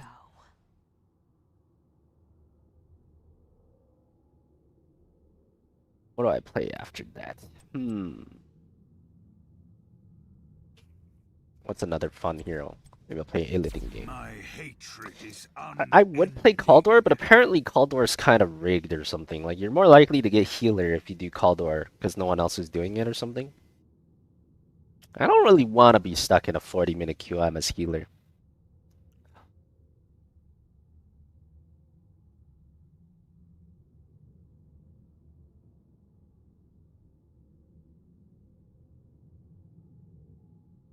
Oh, Butcher. Butcher's a good one. I'm gonna do Illidan and then Butcher after, if we don't find it. Caused this problem, you should put it right. He asks you to travel west to the Withered Willow, the location he believes that Tangmazu first gained his powers. How much have we already gotten? But be careful. As Shouldn't travel you know? there, the Raven Trickster will Oh, attempt actually, to break your Temporal would be mind. the one that knows. Each map around the Withered Willow no, I'm features not even Delirium counting. encounters. Now this is more This than is a the fourth simple one quest right now. upgrade. Yeah. The mechanic of Dill Delirium has been _ Tron overhauled just and resubbed expanded. for 25 months. At the bottom of the Hey screen, there fam, is now how's a bar your night that indicates how going? deep into Delirium you are. Hey, You what's can up, Dill? see which direction leads deeper Welcome back, by thanks to looking the at the fog. 25. It's going And alright. the deeper you go, I'm looking for the haunted more mines though, and I challenges you can't will find face. it. By looking at the bar, you can see how long Which you is have always until annoying. Delirium ends. But it's coming up on this And you next can game, also surely. see special encounters that you will face if you're able to go deep enough into the fog. At the end of the bar is always the boss of the map, but we now have a variety of other encounters that you might find as you explore the horrors of your own mind. For example, you might encounter a purple mirror shard that when shattered will cause all Yep, the Haunted enemies Mines to is become back. more nightmarish.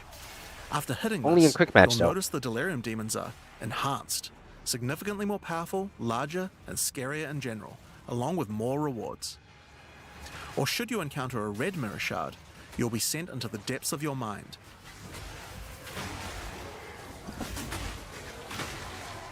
And must escape it while fighting off hordes of your worst fears.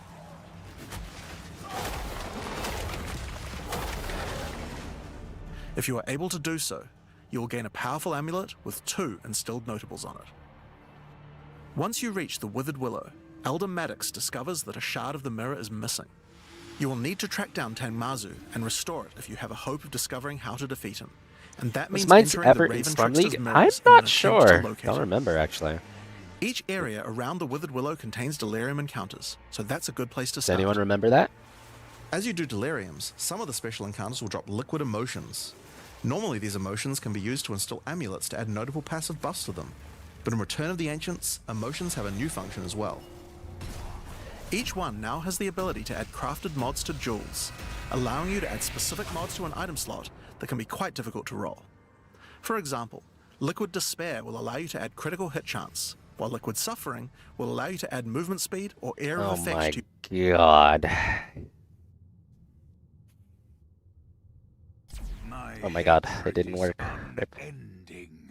PoE 2 sounds like it's getting really complicated, man. This sounds like it's getting really like I played PoE 2. And I'm sitting here thinking, damn, this is getting complicated. I feel like it's becoming like a PoE 1 situation all over again. They're just adding so many layers of but there are many more. everything. Once you've done enough Delirium encounters, the location of a Grand Mirror, an entrance into Tangmazu's realm, is revealed. But it won't be that simple to enter. Using his powers, he reflects the help map themselves? box for a ridiculous I empowered suppose not. fight, then destroys the entrance into his realm of madness. Deterministic crafting options? Yeah, but when you add like so many different possibilities, it also adds Warlord complexity. Ray just resubbed for 88 months. If you add 100 new items, Is the S or C silent in the word sense? it naturally adds You more can complexity. consume to fully embrace the madness in an attempt to reach the Raven Trickster's realm. Consuming the fruit will cover an entire area of the Atlas and Fog, and every... Is the S or C silent in the word scent? I'm gonna say it's the C, but I don't actually know. Welcome back, Warlord. Thanks for the 88. Thanks for hurting our brains. map you do in the fog will get progressively harder and harder as you explore the deeper reaches of your mind. At some point, you enter a new layer.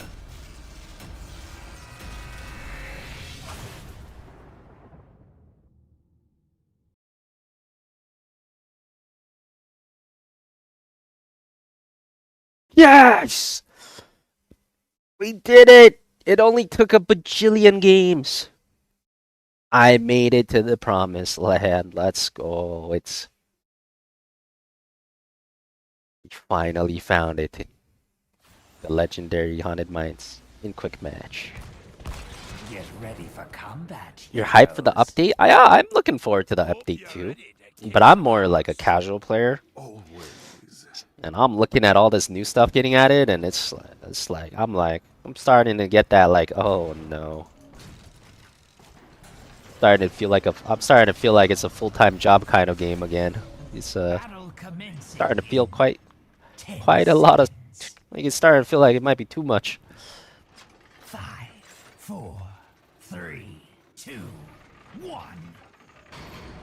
Now go and summon my golems. I like new bosses. I don't think having like new content is a problem. Like having new bosses and stuff always good. But then like having like new skill trees, like Ascension Atlas skill tree, like that kind of stuff I don't like. Like having like a 75 skill trees everywhere, adding more and then adding like more items that can do more mods to like to more sub items, like adding items that can mod jewels, like that stuff I'm not so sure I like. That stuff is a little... I'm going battered, screw it. 1v5 Illidan. Pretty sus to me. That's the stuff that makes things really complicated if you add too much.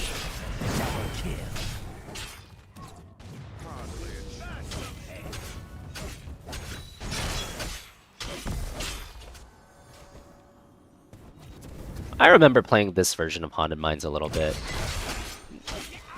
I think in the brief time that I played this version long ago, you just do all the camps on top, right? You have time to do both camps on top before the mines even open, so you just gotta rip the camps.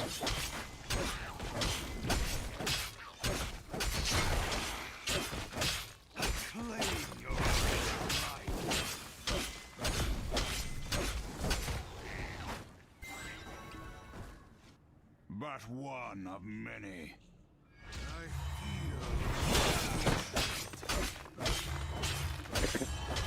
I know this map, I know it reasonably well. I remember playing this map for a while before they removed it, so I have vague memories of playing it. I mean, it's not that complicated. 2 camps on top side for each team. And you have like 2 minutes to do them. So, you know, just do the camps ASAP. Grab your watchtower, chill until OBJ opens.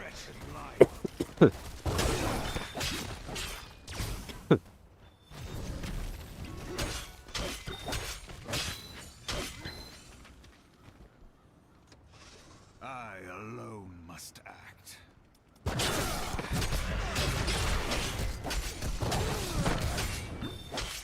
The mind will open shortly, heroes. Soon the undead will awaken.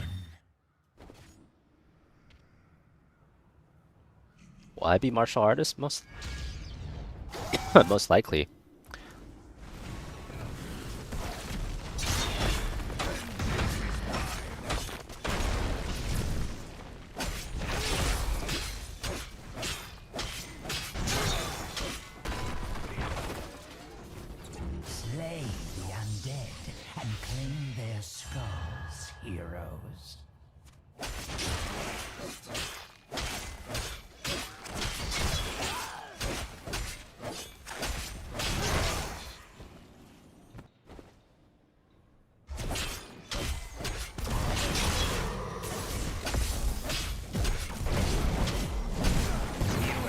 I got cooked. So as soon as you get 55, the immortal insta spawns. Interesting.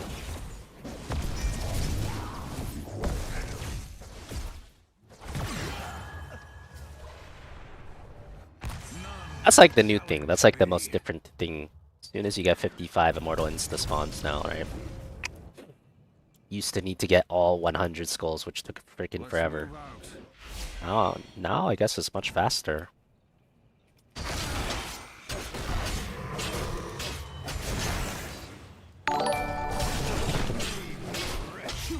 Tensai_XP just resubbed for 83 months. What in the holy QM is this? It's the one and only Haunted Mines, back from the dead, only in QM. Love to see it.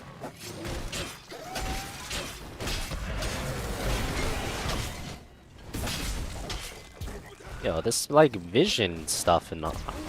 Was it always like this narrow? You could only see this little vision in Haunted Mines. Is that always the case? It's like not easy to get 55. Oh my god, dude, this thing like takes forever to get 55. Rise and let loose your wrath. You hunt from bottom to top? I don't think so, but that's a good question. You know, we're gonna try. We're gonna try that this game and see how that. Because it's stuff like that that I thought made them remove this map. Like, how does Deathwing Landing work on this map? How does globals work when you're on the second layer? Stuff like that that made them remove it. I'm gonna try as soon as I get 10.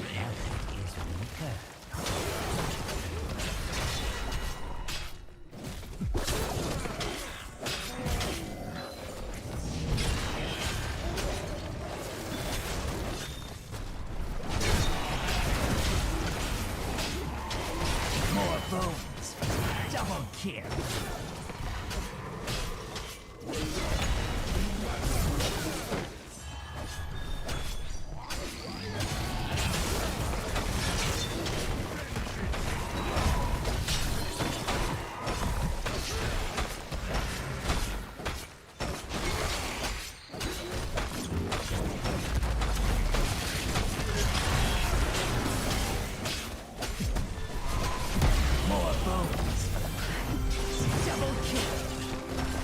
An anti-global map, you can't global to the other side. It should work like that. That's good. Dust to dust, as they say. That is how it should work. But are you sure? Because I can see my global range indicator here. Damn, I wish I was false stat. I don't think it's registering my clicks though. I don't think it registers my clicks. But then I'm also too far, so I can't be sure. Yeah, it seems like I'm clicking R and it's not getting inputted, right? It looks like the input just is unavailable because my character is not even turning. Okay, that's good. That's probably how it should be. I like that.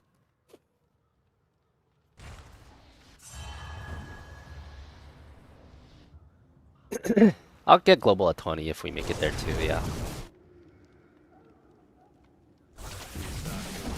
Wait, I left my team for a second, they all died.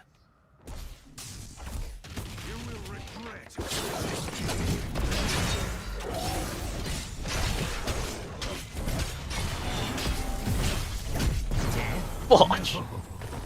Not yet. We still have work to do. The damned shall soon return. Prepare yourselves, heroes. Looks like you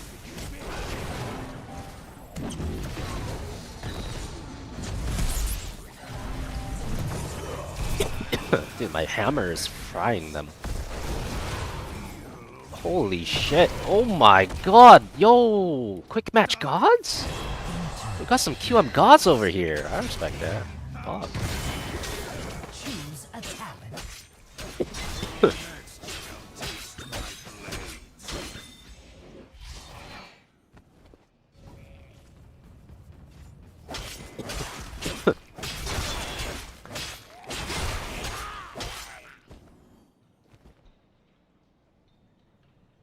Yeah, you can only play it in quick match. That's correct.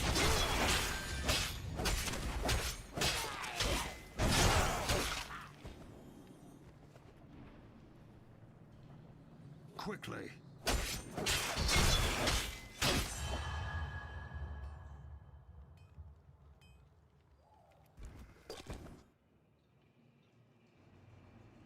They're like here. By the way, you guys know this place, you can actually see what's going on in real time. You know that? You know you can actually see. Like this hole is not like cosmetic. You can literally, it's literally what's happening in real. Oh, I see. Oh, I saw you. Oh, I see you. You can't click them through it. Oh, yeah. That's great. So you can hunt people within the shrine and stuff. Okay, so global still works within the same part of the map. Hey, it looks like they got all the random shit working. Perfect. And as soon as you get 55. So that means no one can ever get a 100 immortal, right? The most immortal you can get, or the best golem you can get, is a 55-0. Choose a talent. Which should reduce snowballing, because you can never get 100-0. Oh, that's actually smart. Kind of smart. I see why they did that. That is a good way to reduce snowballing. Well done. Your golem is much stronger than your foes.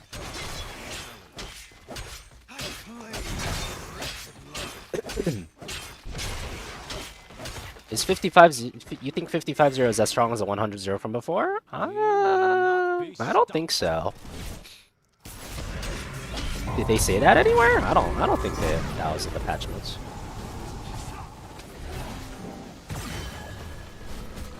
Let's see, our 55 golem is dying this fast? Yeah, that's 100% not true. Nope, nope.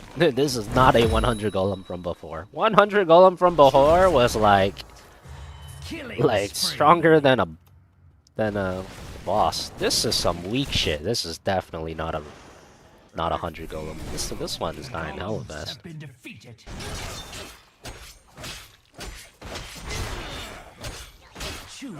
I didn't pick talents for 2 levels.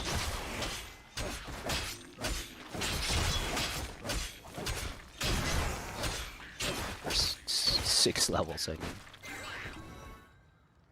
Continue on.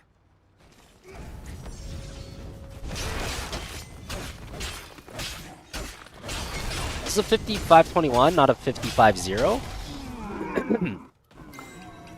Yeah, but so you're saying if 55-0 increases the strength of your 55 golem, right? That doesn't sound accurate. Like, that would make logically no sense. Like, a 55-21 should mean the 21 golem is stronger and the 55 golem is the same. You're implying a 55-0 versus a 55-21. You're implying the 55 golem gets way stronger in the 55-0 case, which sounds really weird and counterintuitive to me. And I don't think I read anything about it in the patch notes. So, like, I feel like that would not be the case. It just makes no sense to design something like that. The only difference should be the enemy golem gets stronger, not your own. This is too easy.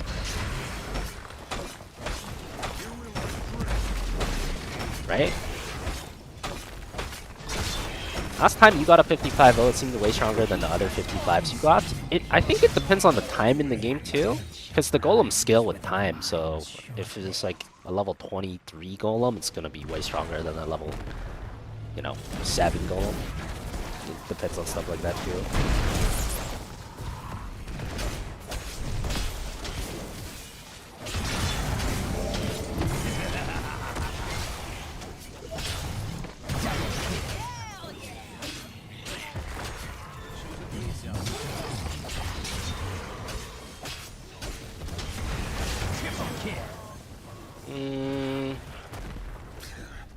I think the game's over.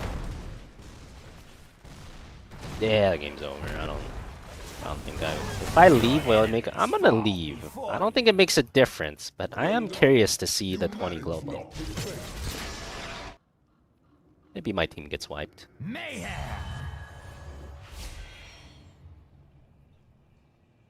Doesn't look like they're getting wiped. How many goals you get from one of these camps? 10 for each. Okay. 1, 2, 3, 4, 5, 6. So there's 80, and but this boss only gives you 20? Wait, what? I got 10 for that one, but 8 for this one? Oh, it's not all the same amount? 8 for this one? So the middle ones are... Oh shit, my team actually got wiped. It's lit. Middle ones are 10 and the side ones are 8? Yeah, there's 5 of them here. Oh, interesting. Middle ones are worth more. I don't know. That might be new. Okay. There's 5 here too. So it's just these two that are shitty. Rise again, my golems, and unleash your boundless anger.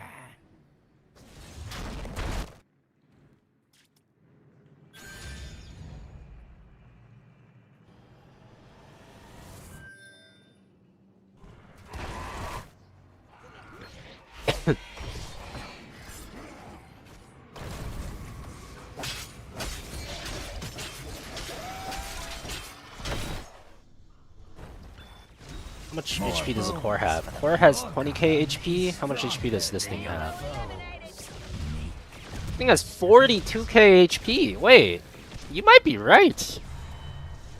Your golem 42k seems like way stronger than... but then it's also later in the game. Wait, does your golem get stronger the less skulls your enemy has too? That is so confusing, but... This golem is giga strong. And I'm not entirely sure if it's just the levels. Like, that seems like more than just the levels. I don't know. I don't actually know how that works. It's weird. Oh shit, level 20 hunt. I'm pretty sure it doesn't work. Like, I'm almost positive it doesn't work. But, yeah. Yeah, it just, like, blocks my input. Like, I'm pressing R, nothing happens. It literally just blocks your global input. It's on the other map. Which is good. It should be like that.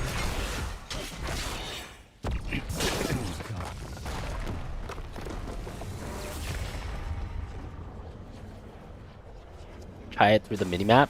Ooh, that would be a good idea. I'd imagine that still shouldn't work. But, yeah. No more time. Haunted Mines is not in ranked. Yeah, it's only in quick match right now. What if you hunt, then they go through the mines? Well, going through the mines is probably the same as a stasis or like Phoenix teleport. I think your hunt would just not hit them.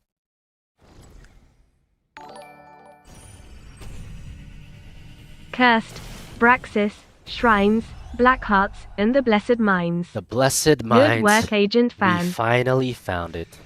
Thank you, Temporal. Always a pleasure. Maybe we have time for a rank game. We'll see. We shall see.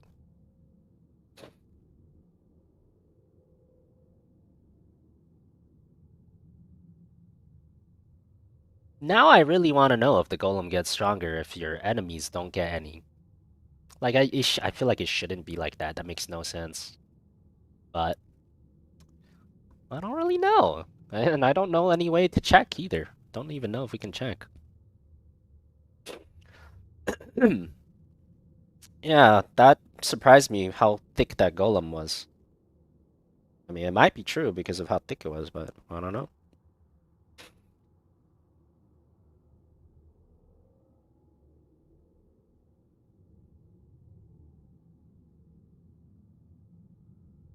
What if you mine then they go on a hunt?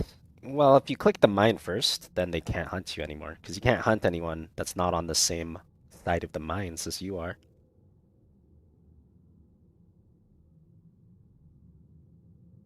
A simulacrum of your memories, twisted and perverted by the Raven Trickster. Should you be able to complete the simulacrum, Tangmazu will believe that you are worthy of a true challenge, and will let you take the remaining shard of his mirror, allowing you to enter his realm of madness back at the Withered Willow. Hold up. Maybe one sec.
Iron back.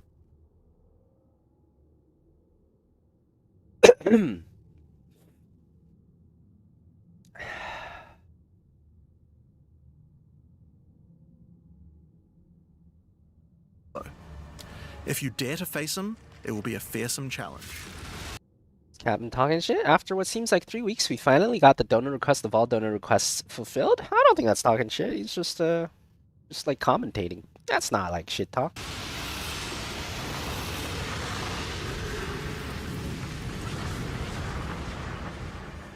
So, that's the new storyline of Delirium. As you can see, it's not only a quest line, there are new mechanics, new crafting options, and new boss fights. But one question you might have is, what happens after? Well, once you've completed the story, grand mirrors will start appearing on the Atlas sometimes after completing Delirium encounters. After doing the grand mirror, you can select where on the Atlas you want to do your fruit-induced drug trip and get another key to fight Tangmazu. But this time, the fight will be quite a bit harder. And not only that, the fight will be able to drop a bunch of new uniques that were not available in the questline version. We'll show some of those later.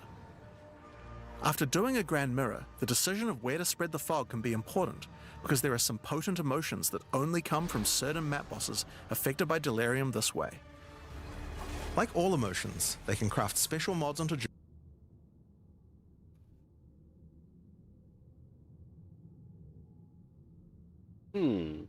Actually, can I just check the patch notes? Where was the patch notes where they re-added mines? Did they say anything about the golems on there?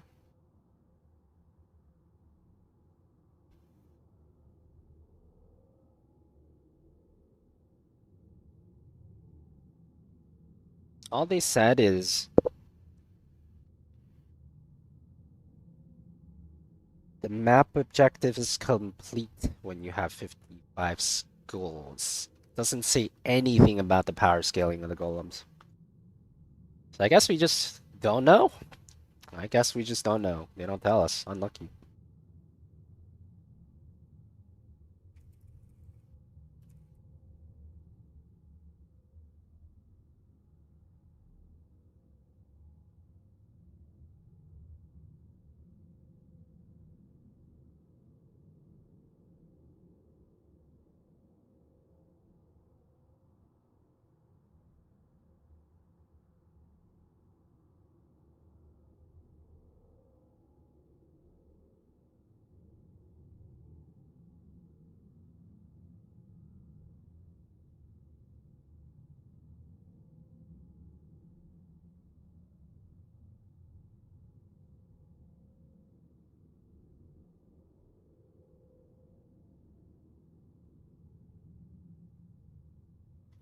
Two camps in the top right and the two camps in the bottom left have 5 miners each.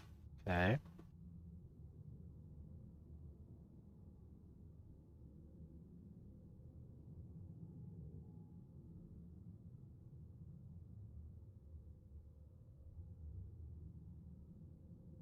I'm not finding another game, man. This ain't happening. You know what? Screw it. I'm just gonna go take a look at the Haunted Mines map real quick and call it a day. Cheers,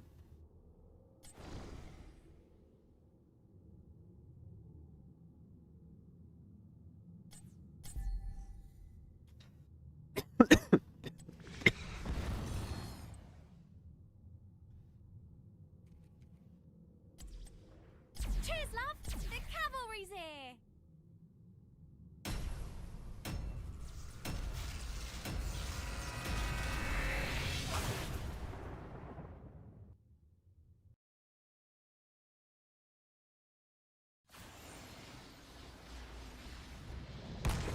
There's no Haunted Mines sandbox map, right? It's only this official map, no sandbox. Dang, I gotta wait like 3 minutes for the mines to open then.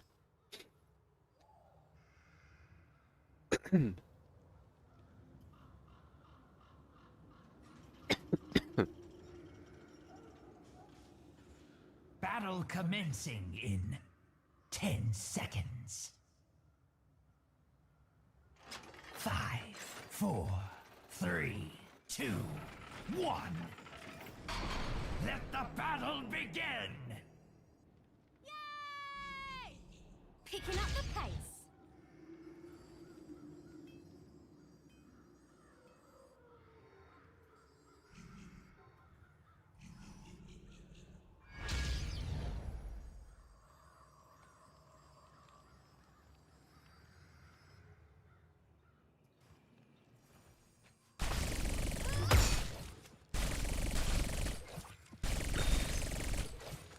I'm just making a custom map because I want to see which patches have 5 and which patches have 4. I want to see on the mines. Oh, I'm not testing the skull thing. The skull thing is like not easy to test because there's no easy way for me to make the other team get 0 skulls. I'm just gonna see how the spawn pattern looks. You think it's random? I feel like it is not random. I feel like that's too complicated for HOTS. HOTS usually is static. Oh, we'll see.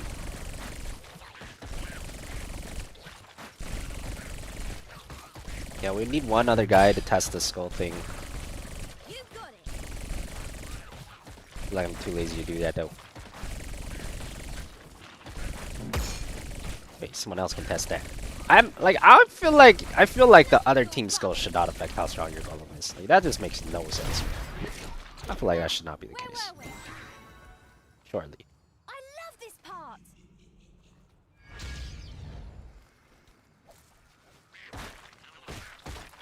I guess I could test it because I'll just get a 50-0. Wait, it is easy to make the other team not get any skulls. I'm gonna do it this game because there's no one on the other team. Okay, fine. Maybe Barcode can help me one more after this, and then we'll have him get some skulls, and then we'll compare the HP of the first golem, and then we'll know. Alright, that sounds not that hard. Take 3 more minutes. The mines will open shortly, heroes. Soon the undead will awaken.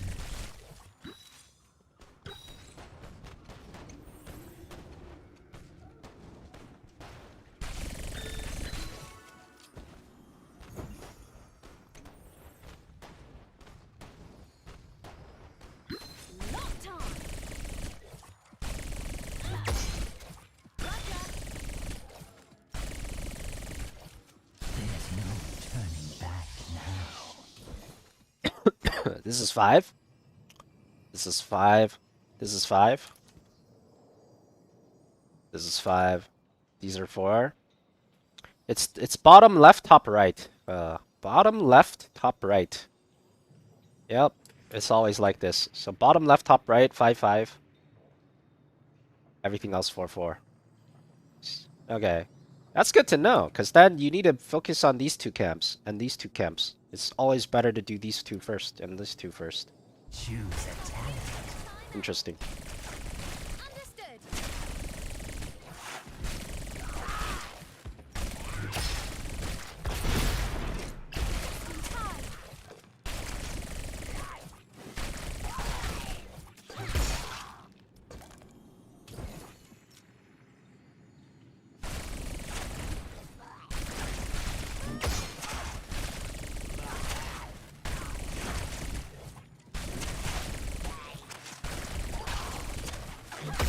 I did not pick the right hero to do this with.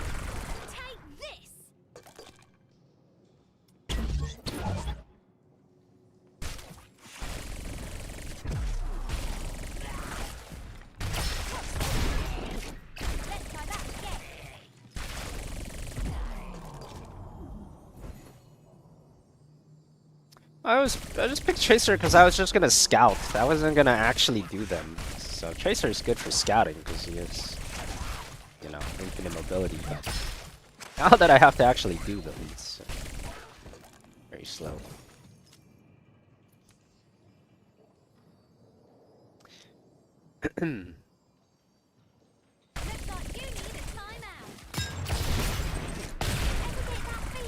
Look at my bomb didn't do any damage.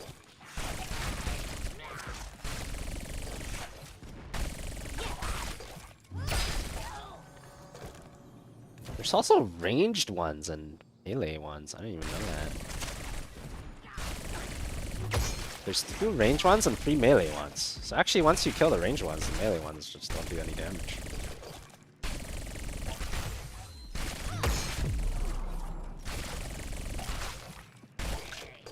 Rise again, my golems. Okay, level 5. So this is a level 5 golem. We'll see how much HP it has.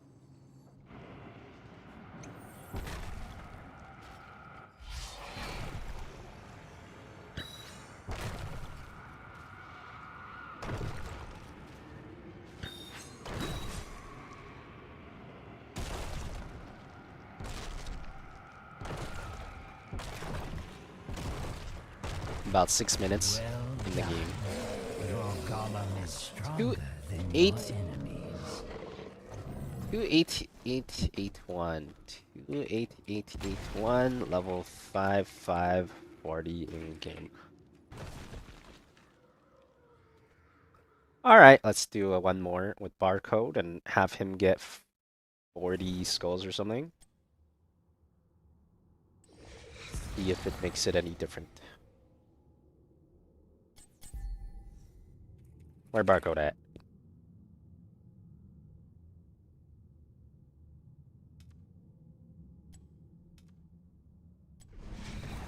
What's a good hero for getting shitters? Illidan? Leo? Whatever, I don't know. All shall suffer. Rhaegar's probably good.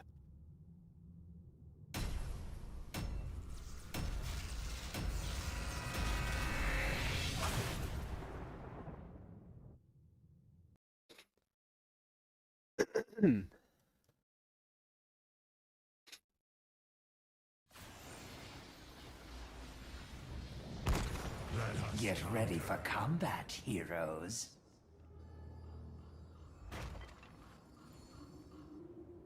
Okay, so I need to get 55 skulls again, but I need to get it around 540. Okay. This is a duel. Now we're testing Haunted Mines, seeing how the golems work. Battle commencing in 10 seconds. You can get as much as you just get 40. 4, 3, 2, 1. How would that even work, though? Fight! Kill! Okay, how about you just do the middle boss, and then you can do like 2 more camps after that. Like middle boss plus like any 2 other ones. And I'll do all the others. Because the middle boss takes too long. I can't even do it on my hero.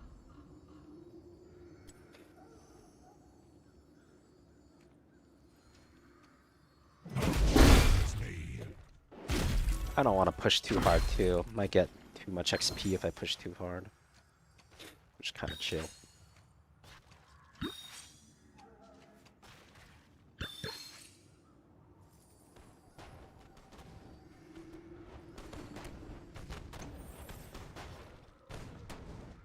Yes. I can be a bro and help him, just don't pick up skulls. Well, the thing is, I got a timeline to do too. I gotta pick up my last skull by 540, so I can't like help him that much. So I gotta get my own skulls. Like really, it doesn't matter how many skulls he gets, because as long as he gets like 20 or something, if there's any number change, it'll be noticeable enough. Big one hard, kinda hard, yeah. Maybe you don't need to do the big one. Hold on, it's 10, 10, 10, 10, 10, 10, 10, 10, 40, 56. You can do 2 small ones. Okay, you can do 2 small ones. How about you do the these 2 top left? You do the top left ones, and then you go to the boss. So top left, you do these 2, and then if you're done with those, you go boss. And I do everything else. By your leave. That should give me a...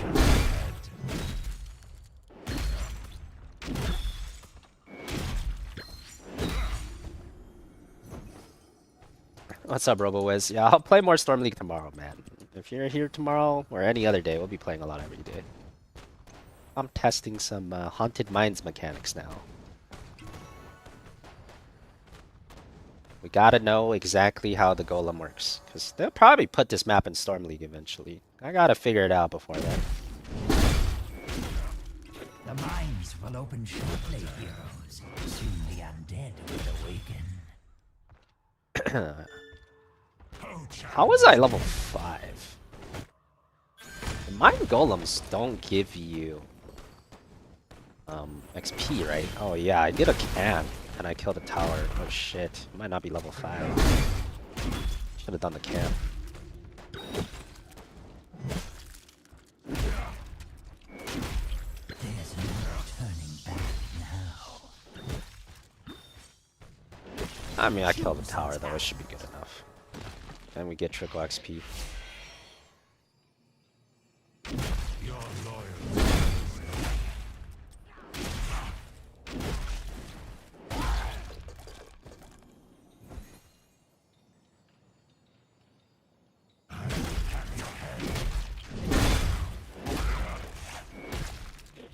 They buff Chen? Nope. Not yet. Hopefully next patch. Yeah.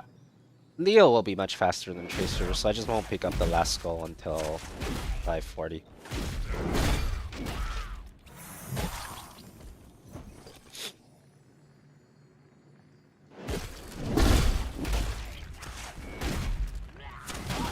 The slaughter. 36, this is 46, this is 56. Okay.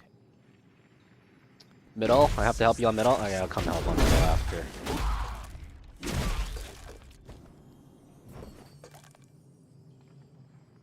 Kill this first. If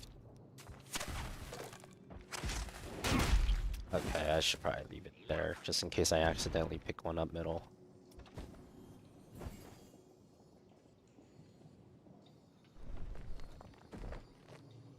Dead? Alright, cool.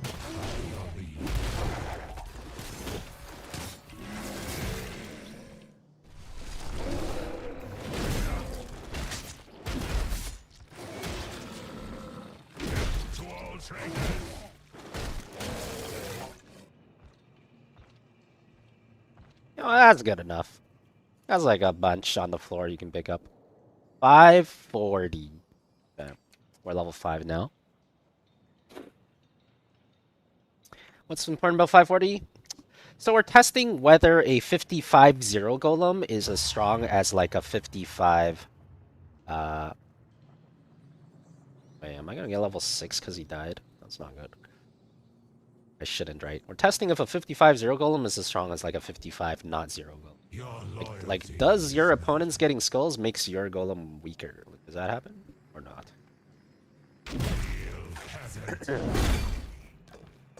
No, close enough. The hour of my golem's return.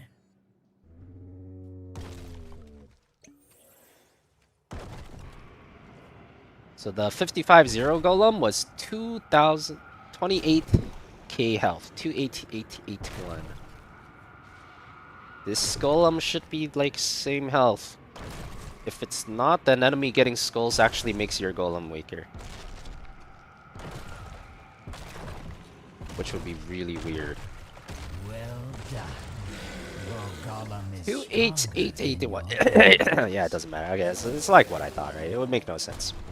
So it doesn't matter how many skulls your enemy has. The enemy skulls just buffs the enemy golem. Your skulls buff your golem. A 55 golem is strong, is the same power. No matter if it's 55-0 or 55-30 or 40 or whatever. Alright. Everything is right in the world. Pretty good.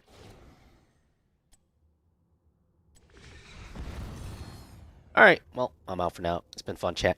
See y'all tomorrow for more Pepega Fiesta. If you missed any games that happened earlier, they'll be coming up on the rerun on Twitch.